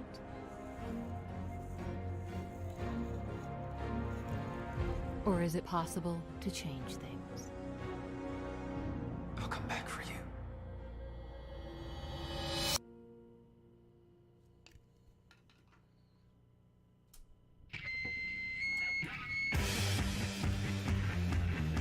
And that's it. That's it. And unfortunately, I gotta shut off the desktop audio real quick. Because there is a post-credit scenes, which if we skip, we will not be able to see it. So we're just going to have to sit through the credits right here. Holy time paradox. So essentially, the biggest thing, the biggest clue in this entire situation about the end of time, because that already happened. It's in the future, but technically speaking, we experienced it in the past from Paul's perspective and Beth's perspective. So we know that it happens. Regardless of us fixing the fracture right here. So the only logical conclusion is the end of time that Paul and Beth went to was not caused by this fracture. Something else in the sequel, which we've never gotten, we probably will never get. Something happens in the future that causes this end of time scenario. That everything that Paul was fighting against, everything that Paul was preparing for, had nothing to do with the fracture itself. He was working off of bad intelligence. He just presumed that the fracture caused the end of time. It wasn't true. Never happened. And that is why the projections that Sophia Amaral put, where it says, hey, it's supposed to be 2021 when the end of time starts, but my projections show it's going to happen now, 2016. Because he was basing everything off of, oh, I was there in 2021, therefore this is when it happens, whereas the fracture would have made it happen faster. This end of time would have occurred a lot sooner, 5 years earlier, but they fixed it, so now it's still going to happen in 2021 regardless. Regardless, it's still going to happen. And this gets into our very biggest thing about chaos theory, which I'm not going to go further down that line because I have an entire video about chaos theory dropping in, 4 days? Monday, 2 a.m. Nope. So time still goes on Dragon of the West for the next 5 years, and then times will stop as it always had. We don't know why it stops, though. I wouldn't call it bad intelligence. It seems to be a dry run for what the true time stop happens. Yeah, at least they know what to expect, but all of Paul's actions were based upon the presumption that 2021 was the end of time and it was caused by the fracture. While it is true that that's when the end of time happens, it was not caused by this fracture. Time is overrated, right? Or at the end of time was the result of settling the time machine to the point when it didn't exist. It could be either things. The point is, Oliver, is we don't know when it's, or not when, but we don't know why the end of time happens. Now, the best thing we can figure is Hatch has something to do with it. Remember, Hatch in his untitled note was specifying that he wanted to transition the world in from one state and shift it to another. So it's possible that this end of time scenario is going to be caused by Hatch as part of his overarching goals. And this entire story was literally just Hatch usurping control of Monarch from his perspective. This was just like one chess move in the entire game he's playing. And he won this game. Higgs boson blues? Are you serious? Sorry, I just noticed that. Higgs boson particles, that's funny. I never noticed that before. For real, call Jesse. Anyone, right? We need to bring in the big guns. Get Jesse. Get Director Faden over here. Perhaps the shifters themselves. Possibly. Like, we know Hatch is a shifter, so that goes without saying that if it is, he is a shifter, therefore he's trying to make a world just for them, so to speak.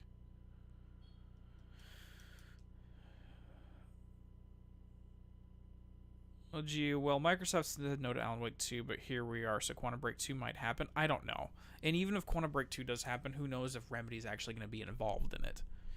And maybe I'm purist, but if they try to make a sequel to this game without Remedy's involvement, I don't even know what to think about it. The existence superposition said be very present, not cause instability in time. Well, the thing is, the shifters, at least in this setting, don't, like, yeah, they exist in a state of quantum superposition, but they only exist in zero state, which means they really generally don't influence the normal flow of time like Hatch does. He's found a way to stabilize himself with normal flow of time. Therefore, he can influence it and try to bring it around. But he did mention the quote-unquote others while he was talking to Dr. Kim.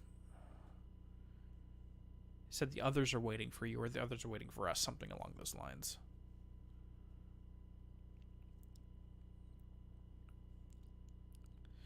Or, and this is just dumb, what if this is just a story and time ends because Alan Wake stopped writing? And that's entirely possible too. That there was intended to be a sequel moving forward, Fox, but because it didn't work or something happened with Alan's writings that he just stopped writing, so therefore we're never going to get a sequel because Alan never continued to write it. And in a very meta way, that's one way to handle this entire Microsoft IP situation, is we're never going to get a sequel, period. We're never going to know what happened because Alan stopped writing. And that's why I think this is a really good way to incorporate this, how this connects to the Remedy shared connected universe. Is it's one of Alan's stories. He wrote while in the dark place and tended to help himself out, hence all of the Easter eggs, but he never wrote the sequel to it, therefore it never worked out.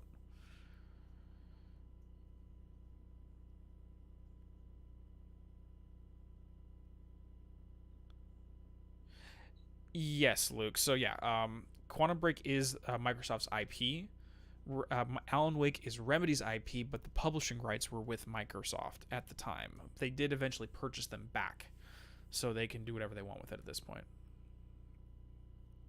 Yeah, Jack is just a forgotten OC.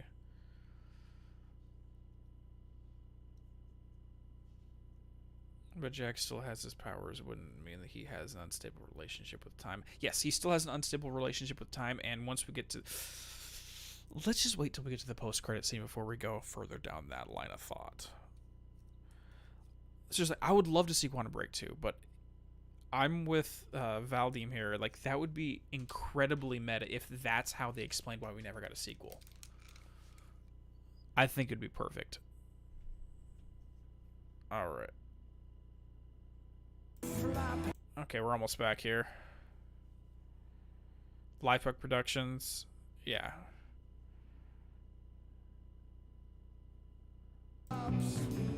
There we go. You guys can hear the game again. I'm just trying not to get any DMC on this. That's why I'm waiting to the last moment.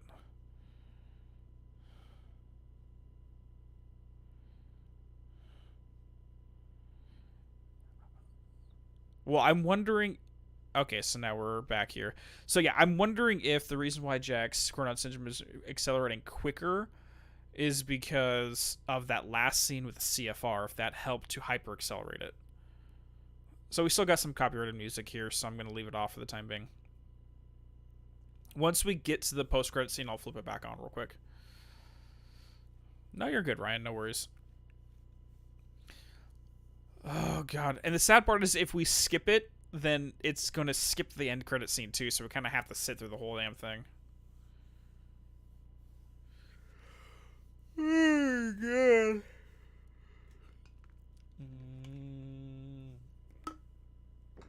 So any other questions on the game or Remedy in general while we're here?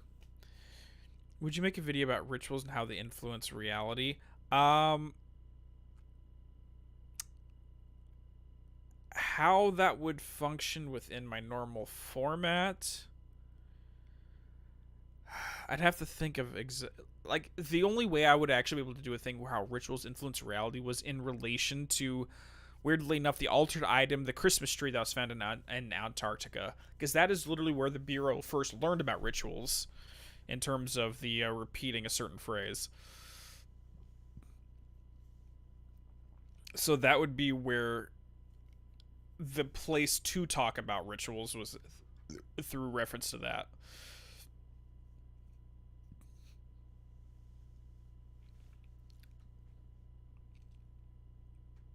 I'm going to look into Control in case I get it on Switch. Dude, play Control. Just do it.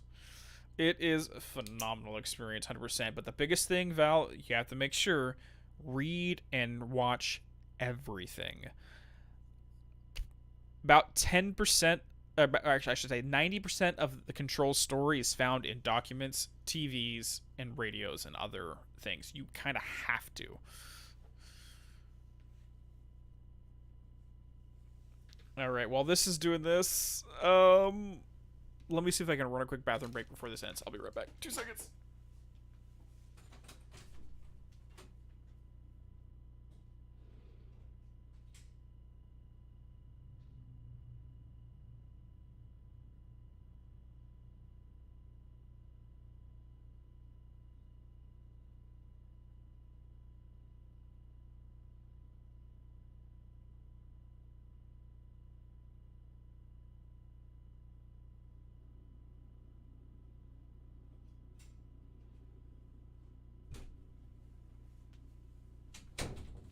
Got back just in time. Perfect. And unmute. Nope, he's still singing. Damn it. There's also something to take the power of the dark presence for themselves, or they write something else like it. I don't know. That's the easiest answer I can give you, Drake, because I really don't know. We've never seen anything like that happening, so I can't theorize to the possibility, unfortunately. Yeah, the archive and trying to find the collectibles is really bad for Dean. Okay, here we go. You've been very patient with us, and very helpful. Thank you. Yeah, well, that patience is starting to wear pretty thin. Of course. Right outside.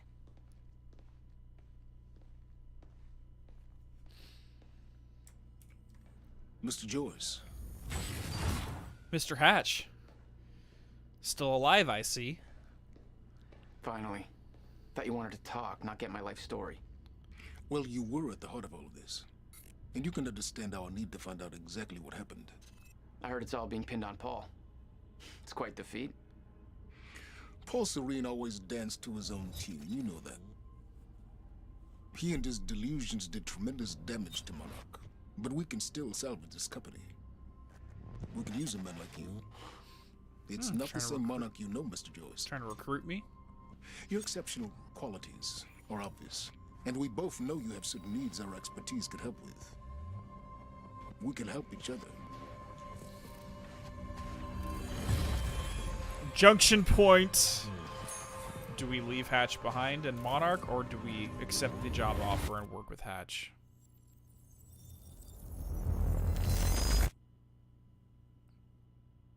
What do we do?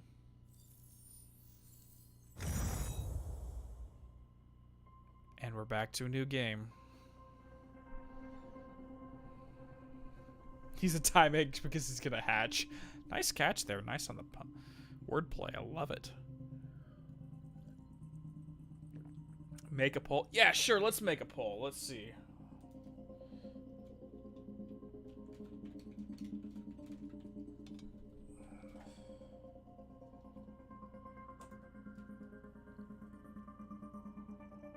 No, Paul created the junction points. This is just meant to suggest that Jack's chronon syndrome has developed to the point where he can see junction points now.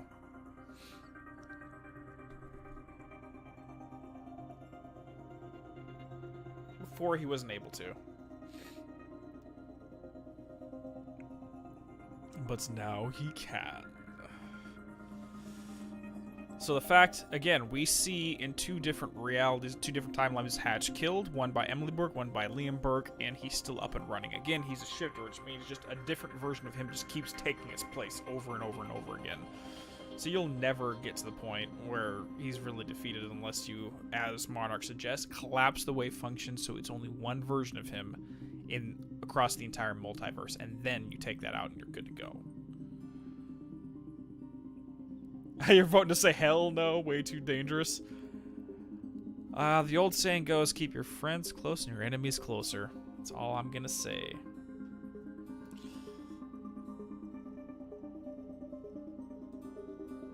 So it looks like the overall is 54% say hell no. Hell no. 53% says nope, we're not working for Monarch ever. There is one handle with both powers without going insane. We can handle sharing all the hiding and the sins of themselves there and embrace them both. So one thing I've noted, like, I get the impression that Jack's entire motivation for showing up here is so that he can get assistance with dealing with the chronon syndrome. We've already shown that Hatch has already figured out how to do that.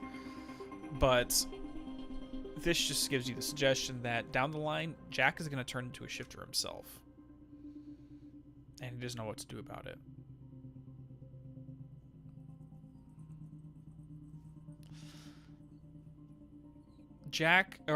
Hatch, he was present at... No, he was only present at the first 3 junction points. The last one, that was either the surrender or the control with the last treatment. It was only the random Monarch employee. Hatch was not at that specific one. When your enemies can keep messing with their heads so expertly, they don't keep them close. Yeah, that's very true. Very fair point.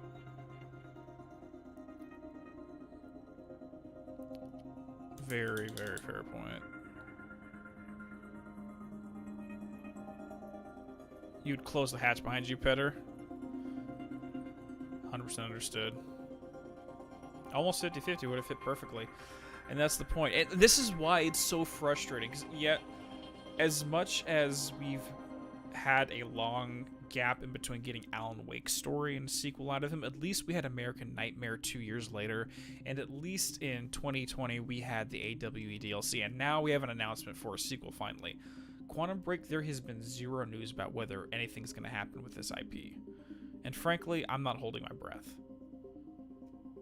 Considering that it did not sell very well upon initial release, Microsoft took a lot of time and money dedicated to trying to make this project work. The whole idea of integrating television shows with the game itself, and I don't know if they're going to reopen this box. They're going to throw it off, nail it down into a crate, and throw it into the storage containers.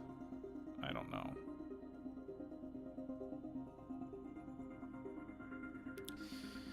So American Nightmare takes place in an episode of Night Springs. Maybe a QB spin-off would take place in the world of Time Knife. Oh, jeez.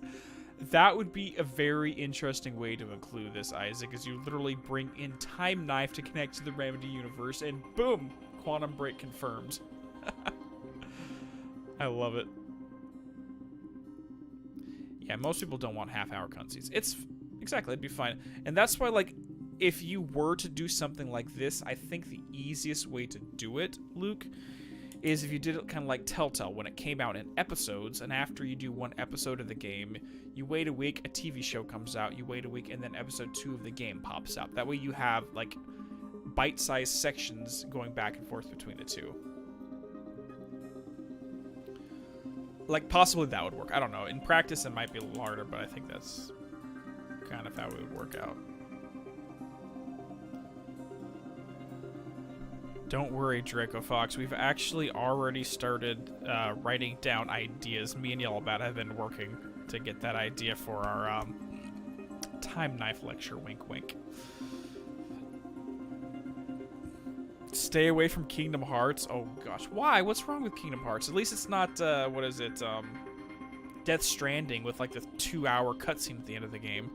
I've never played it, but I've been told there's literally, like, a 2-hour cutscene at the end of it. They do that for Life is Strange games, release episodes months apart. Wouldn't recommend it. I'm with you on that, Isaac. Like, I never got the episodic releases personally, but if you're trying to make it so that you're integrating it with the TV show, that's really the only way to do it properly. Otherwise, you're saying, oh, you can only play so much of the game, then you have to stop, don't play anymore, and go do this.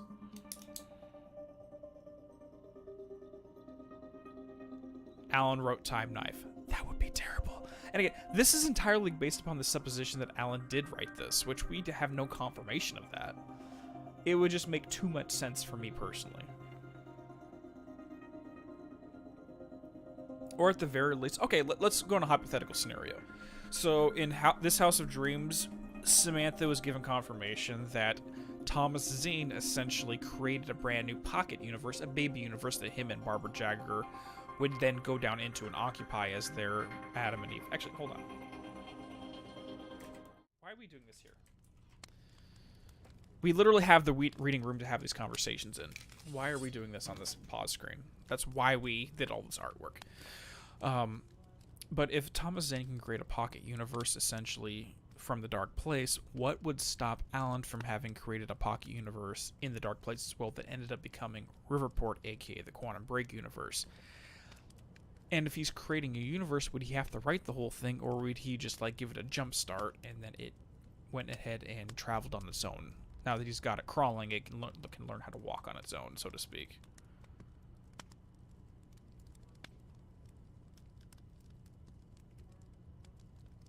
What, the weed reading room? Shh. No joke, Oliver, about the saying weed versus reading. Growing up, I actually did have a speech impediment, and I had a bad time pronouncing my R's and my W's and separating the two. So I would literally go around saying weeding all the time. It was really bad. I literally had to get taken out of my 2nd grade class to take speech classes and stop doing that. Cage is so much fun, even if I made my character that Sora's heartless, that's born with a sense of self, but needs a way to evolve. Well, technically speaking, Sora was a heartless throughout all of Chain of Memories. He didn't actually become a full regular person until he reintegrated with Roxas in the prologue of 2. It's just Kyrie's Princess of Light powers ended up giving him the ability to retain a form as a heartless rather than acting as a shadow. Anyways. You're going to head off right now, Ryan? No worries. Any thoughts on when the next stream will be? Most likely it won't be until the new year, Ryan. I'm going to take, again, tomorrow's my last day, and then I will have 10 days off for vacation, and I'm going to spend that time working on side projects, working on personal projects. I've actually got a series of short stories I'm working on currently. I've got the first one pretty much wrapped up. I got the second one already ready to get started. And that'll be a fun little side thing. I'm going to be working on that. I'm going to be working on a creative writing project with the Discord where we're creating Night Springs episodes, but I'm also going to be working on something me and Yellow Bat have coming for the Control videos and a lot of other things. So that's what I'm going to be focusing on, so no streams during that time. As soon as we get through that, I'll probably be getting the Evil Within 2 getting going afterwards. To be 100% honest.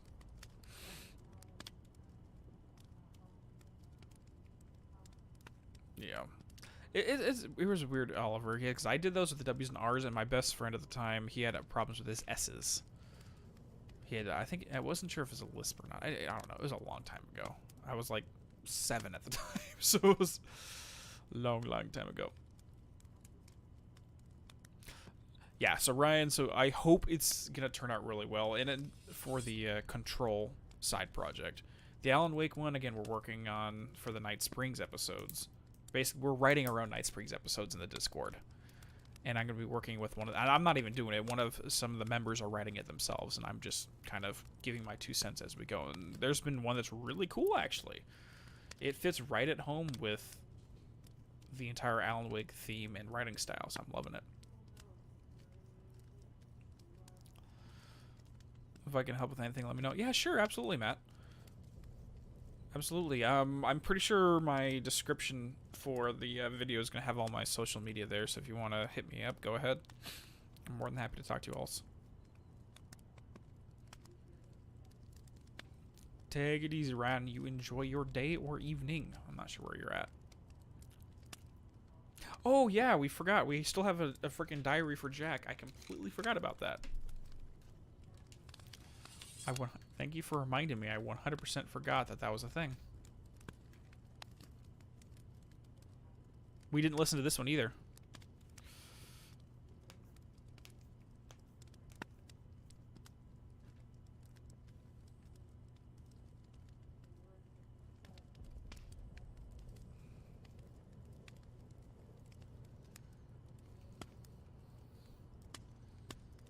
Actually, crap. I didn't even switch it back. Hold on. If we're going to do that, I kind of need to start the game up, right? I'm smart, I promise. I want you to tell me if any of these names ring a bell. Fiona Miller. Nope. Charlie Wincott. No. Beth Wilder. You know the answer to that. I don't have time for this. These names are all connected.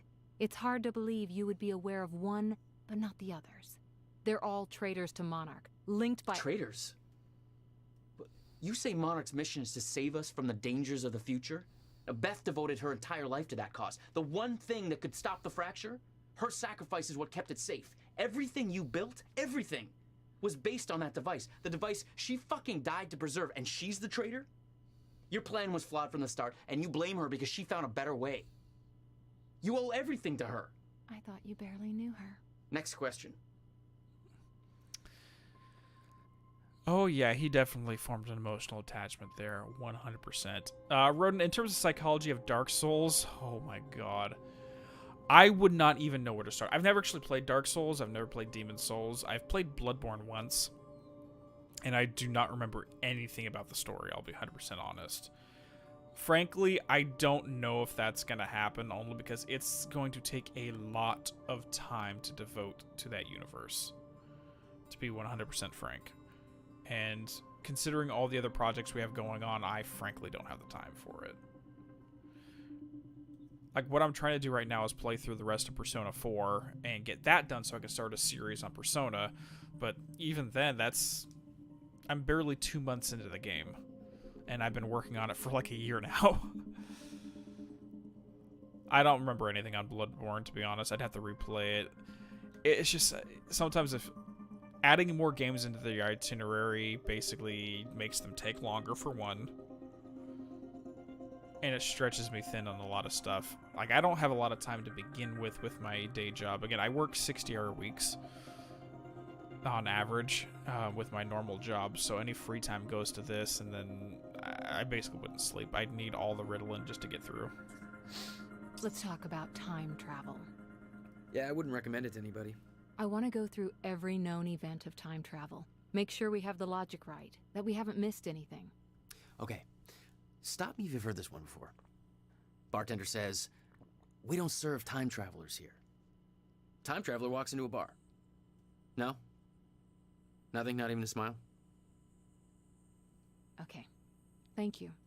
This helps. That's a tough audience. Tough audience. What was that about? I don't even remember that audio log right there. All right, let's get back.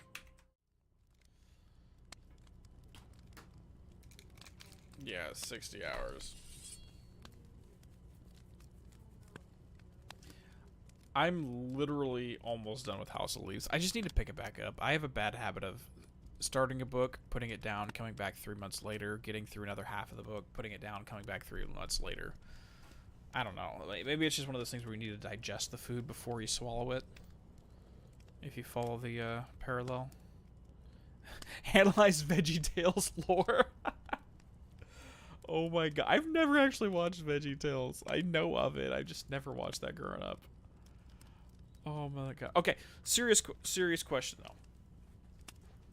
So I have been considering trying to do a TV show episode breakdown analysis situation, mostly for blind stuff, and I'm trying to think of how I would do a format, because I don't know if I want to do a watch along, because frankly, one, they had the issue where you have to have a copy yourself, because I'm not going to show it for copyright reasons.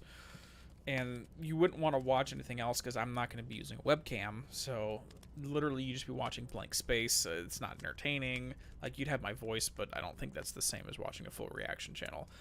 What I'm thinking of doing, if I go this route, you know, as like a side thing, it wouldn't be on this this YouTube channel. I'd have to do it somewhere else, because I really do not want to brand the channel as including that. It just divvy up the audience too much.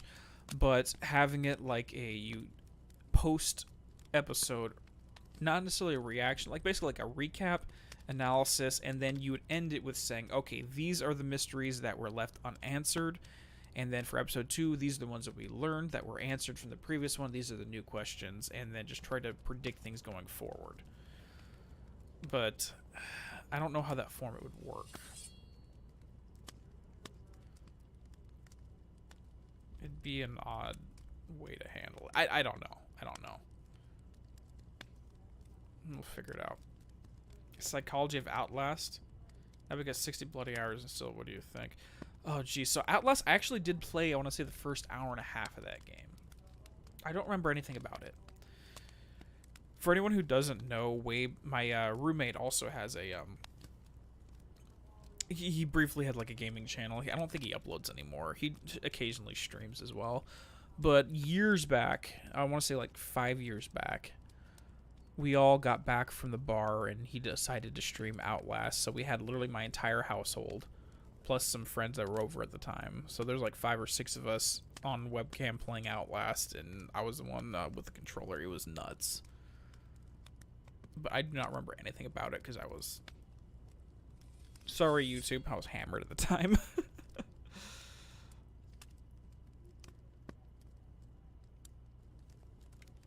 It depends on what type of show, Princess. Like, shows that are very narrative-focused, where every episode pushes the plot, that would be a lot easier. But something, for example, like I'm a Fringe or a huge X-Files fan, it doesn't push the plot.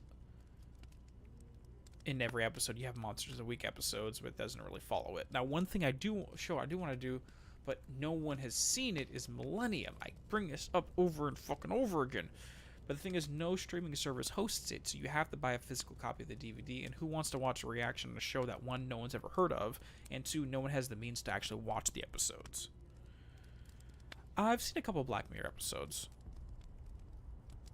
Frankly, I wasn't too much of a fan. I don't know. It just wasn't my cup of tea, personally. Take it easy, Oliver. Hey, no worry, Isaac. We're just ending up here. I'll have the VOD uploaded tomorrow. You're gonna watch Millennium? Dude, Isaac, once you watch a little bit of it, let me know. I need someone to talk to, because frankly, I don't know anyone other than my father. I've never met anyone who has watched that show. And it is absolutely freaking incredible. I don't know why it is not... No, like, no one talks about it. And it is one of Lance Hendrickson's favorite roles. He literally has expressed that one of his greatest regrets in life is that they never continued with that show. You finished Act 1 and part of Act 2. Nice. You can't watch it anywhere, Princess. That's the point. You have to purchase a copy of it. Thank you, Matthew. Frank Black. Frickin' love that guy. Thank you. Yeah, you have to buy the DVDs. Pure and simple. You think you watch Millennium with your granddad? Because basically, it's set in the same universe as X-Files. There's only one crossover episode, but it's terrible, frankly, so I wouldn't even recommend it for that purpose. But the comics are really where they start tying the two universes together. 666 Park Avenue, never heard of it. Never heard of it, unfortunately. But that's just something I'm thinking of. I don't know. Because, again, I wouldn't want to do it on this channel whatsoever. Because this is strictly a gaming channel. It's intended to be a gaming channel, so I don't want to diversify. Even doing streams, I very heavily question whether I wanted to do them or not, or just stick to lectures only. And I know some have given me some grief regarding it, but how I look at it is, regardless, every 2 weeks I'm going to be getting a lecture out regardless. At least by doing streams, I can give some form of content in between the gaps of videos.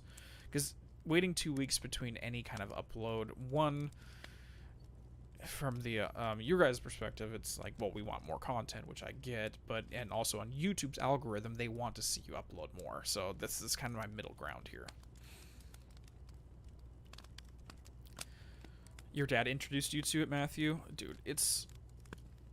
Then you know why it's so sad that no one knows of it. The storytelling, top notch for anyone who's a fan of psychological stories or the nature of the human soul, good and evil, and really digging down deep into how people handle dark times psychologically. It's freaking phenomenal. Lance Hendrickson, Terry O'Quinn.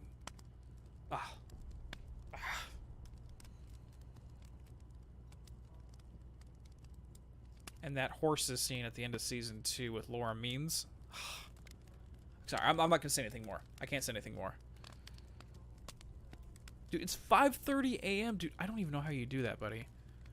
Like, for me, it hits 9:30, and if I'm not in bed, half asleep, then I'm dead for the rest of the day. Yeah, no one digitized it. I think it might have to do with the right situation, to be honest, Vadim. I'm not sure.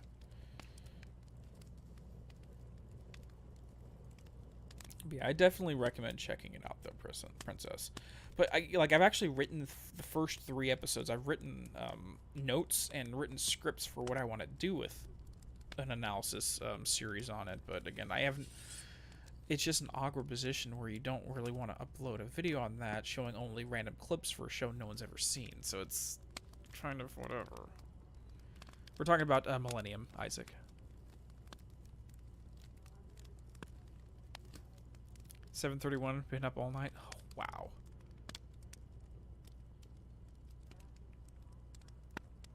You're vibing at midnight? Nice. Nice, nice, nice. Just relax and take a breath, man. I see you with Madoka Magica because that show's good, but can't say anything about it because it's what is that? Hold on. You said Madoka Magica. So it's an anime? Gotcha. Yeah, I just saw some of the pictures pop up. Okay. So is this like a magical girl anime? I don't know. Hold on, let me look at the thing. The production by Studio Shaft, directed by Kashimbo, produced by Gendo Ribuchi. Creature design with the plot after experience bizarre dreams. The 14-year-old imagine magical creature named Kyobe. I'll take a look at that. This was the Jose. Dude, Jose Chung is amazing. Dude, especially like I love him in both the Doomsday Defense, and the one he did for X-Files. That is the best recurring character across both shows. I love it. Jose Chung, one of my favorite episodes, Matthew, was the Halloween episode. I forgot what it was called. But it was the one when he kept seeing the numbers and the letters following him around town the entire night of Halloween, and then had that conversation up in the attic. That's all I'm going to say. You'll know what I'm talking about. That is probably hands down my favorite episode. The Curse of Frank Black. Thank you. Thank you. Yes. Yes. I got like a couple of shows I want to show you, Gio, but I don't think you're a cup of tea exactly. Magic, but that's it. That's fine. Like I do watch anime, so I'll and I have nothing else to watch anime-wise at the moment, because I'm caught up on everything. We released like 2 episodes. X-Files is great. It's one of those things you really have to dedicate yourself to get the whole picture. And specifically with X-Files, Season 5 is where, in my opinion, it really starts to take off. Oh, maybe that's not the phrase I'm looking for. It's not that it takes off. It's just from Season 5 forward, the narrative actually follows the Osirian legends, if you look at it. And you dissect the themes and the archetypes of what's going on with the storytelling. It starts, Season 5 starts telling the Osirian legends, and that comes after the movie, I believe. Because I think it's 4 seasons, the movie, then seasons 5 through 9. My buddy's a fan of Death Note, yeah.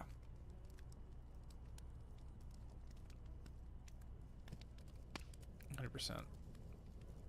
Yeah, I grew up with X-Files. Like, it was one of those things where growing up, I literally would fall asleep listening to the intro theme, because it aired, I think it, like, was it like 8 o'clock or something? And that's when I was like 5 and 6 years old, is when I was forced to go to bed, as 8 o'clock. So I'd literally be listening to that. My dad would watch it out in the living room since I was like 5 years old, and I would hear it nonstop. And I eventually started watching it later when I was older. I hear you there, Isaac. It's hard to find time these days. But, so taking a complete side note from the TV section of it, I mentioned before that I am working on a series of short stories. And by a series, I mean like 56, I believe is the count, individual short stories that all have specific themes to it. I don't think they're going to be interconnected. It's possible when I have them all drafted out, I might find a way to interconnect them, but they're not planned to be. But I want to start releasing those little by little online as soon as I get them finalized and get them moving forward. I think it'd be a lot of fun. I just have to figure out how I want to do that.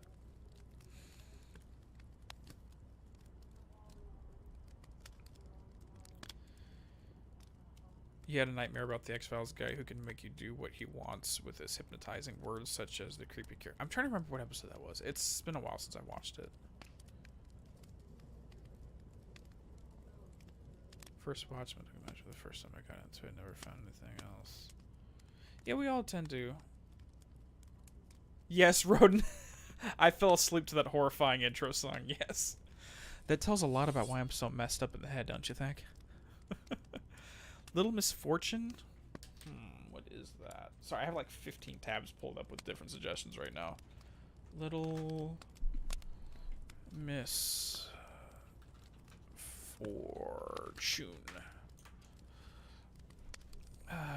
Interactive story focused on the exploration of characters both sweet and dark when it chose to have consequences. This is on Steam?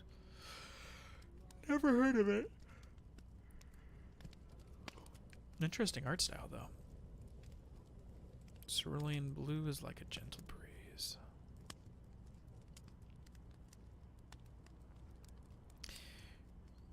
You recently finished a mythology class for college and went to watch X-Files more, knowing all the mythological influences. The thing is, that's why I love studying mythology in general, is because you'll start noticing those themes all throughout literature and television, films, books, whatever medium you enjoy. You'll start seeing the general things, and that's literally what led me towards studying Joseph Campbell growing up, because I was that kid.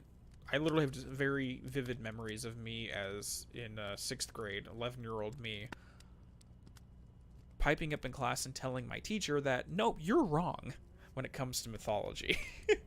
they were trying to bring something up in a literature section. I'm like, actually, no, you're wrong, teacher.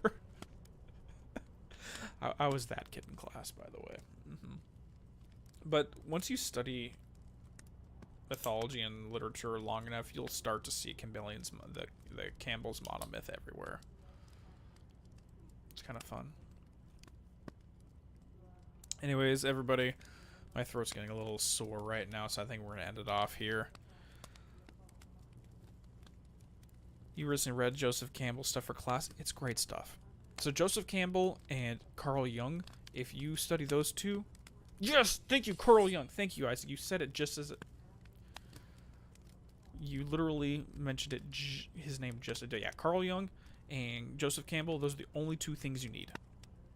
Maybe not the only two things, but those two things will really change your perception of literature and a lot of different things in life. Yes, Isaac, I have seen Community. I saw it when it first aired. Amazing stuff. Funny show. I love it. But again, going back, I am going to end it off here, everyone. Thank you all for hanging out and joining me on this stream here. And experiencing Quantum Break. If it was your first time, I'm glad to be able to pop your cherry for it. If it's your recurring, thanks for hanging out. I really appreciate it, guys. Merry Christmas, everyone, or whatever. Happy holidays for whatever you celebrate. And I will be posting up what's going to happen with the streams probably in my January 2022 schedule. I will post that on the channel's community post.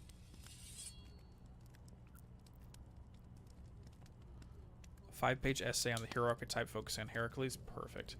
Yeah, I'm sorry, Jason, you missed it. I'll have the VOD posted up tomorrow morning. But love you all. You enjoy your evening. Enjoy your day wherever you're at in the world. And I will see you in the New Year's. Later.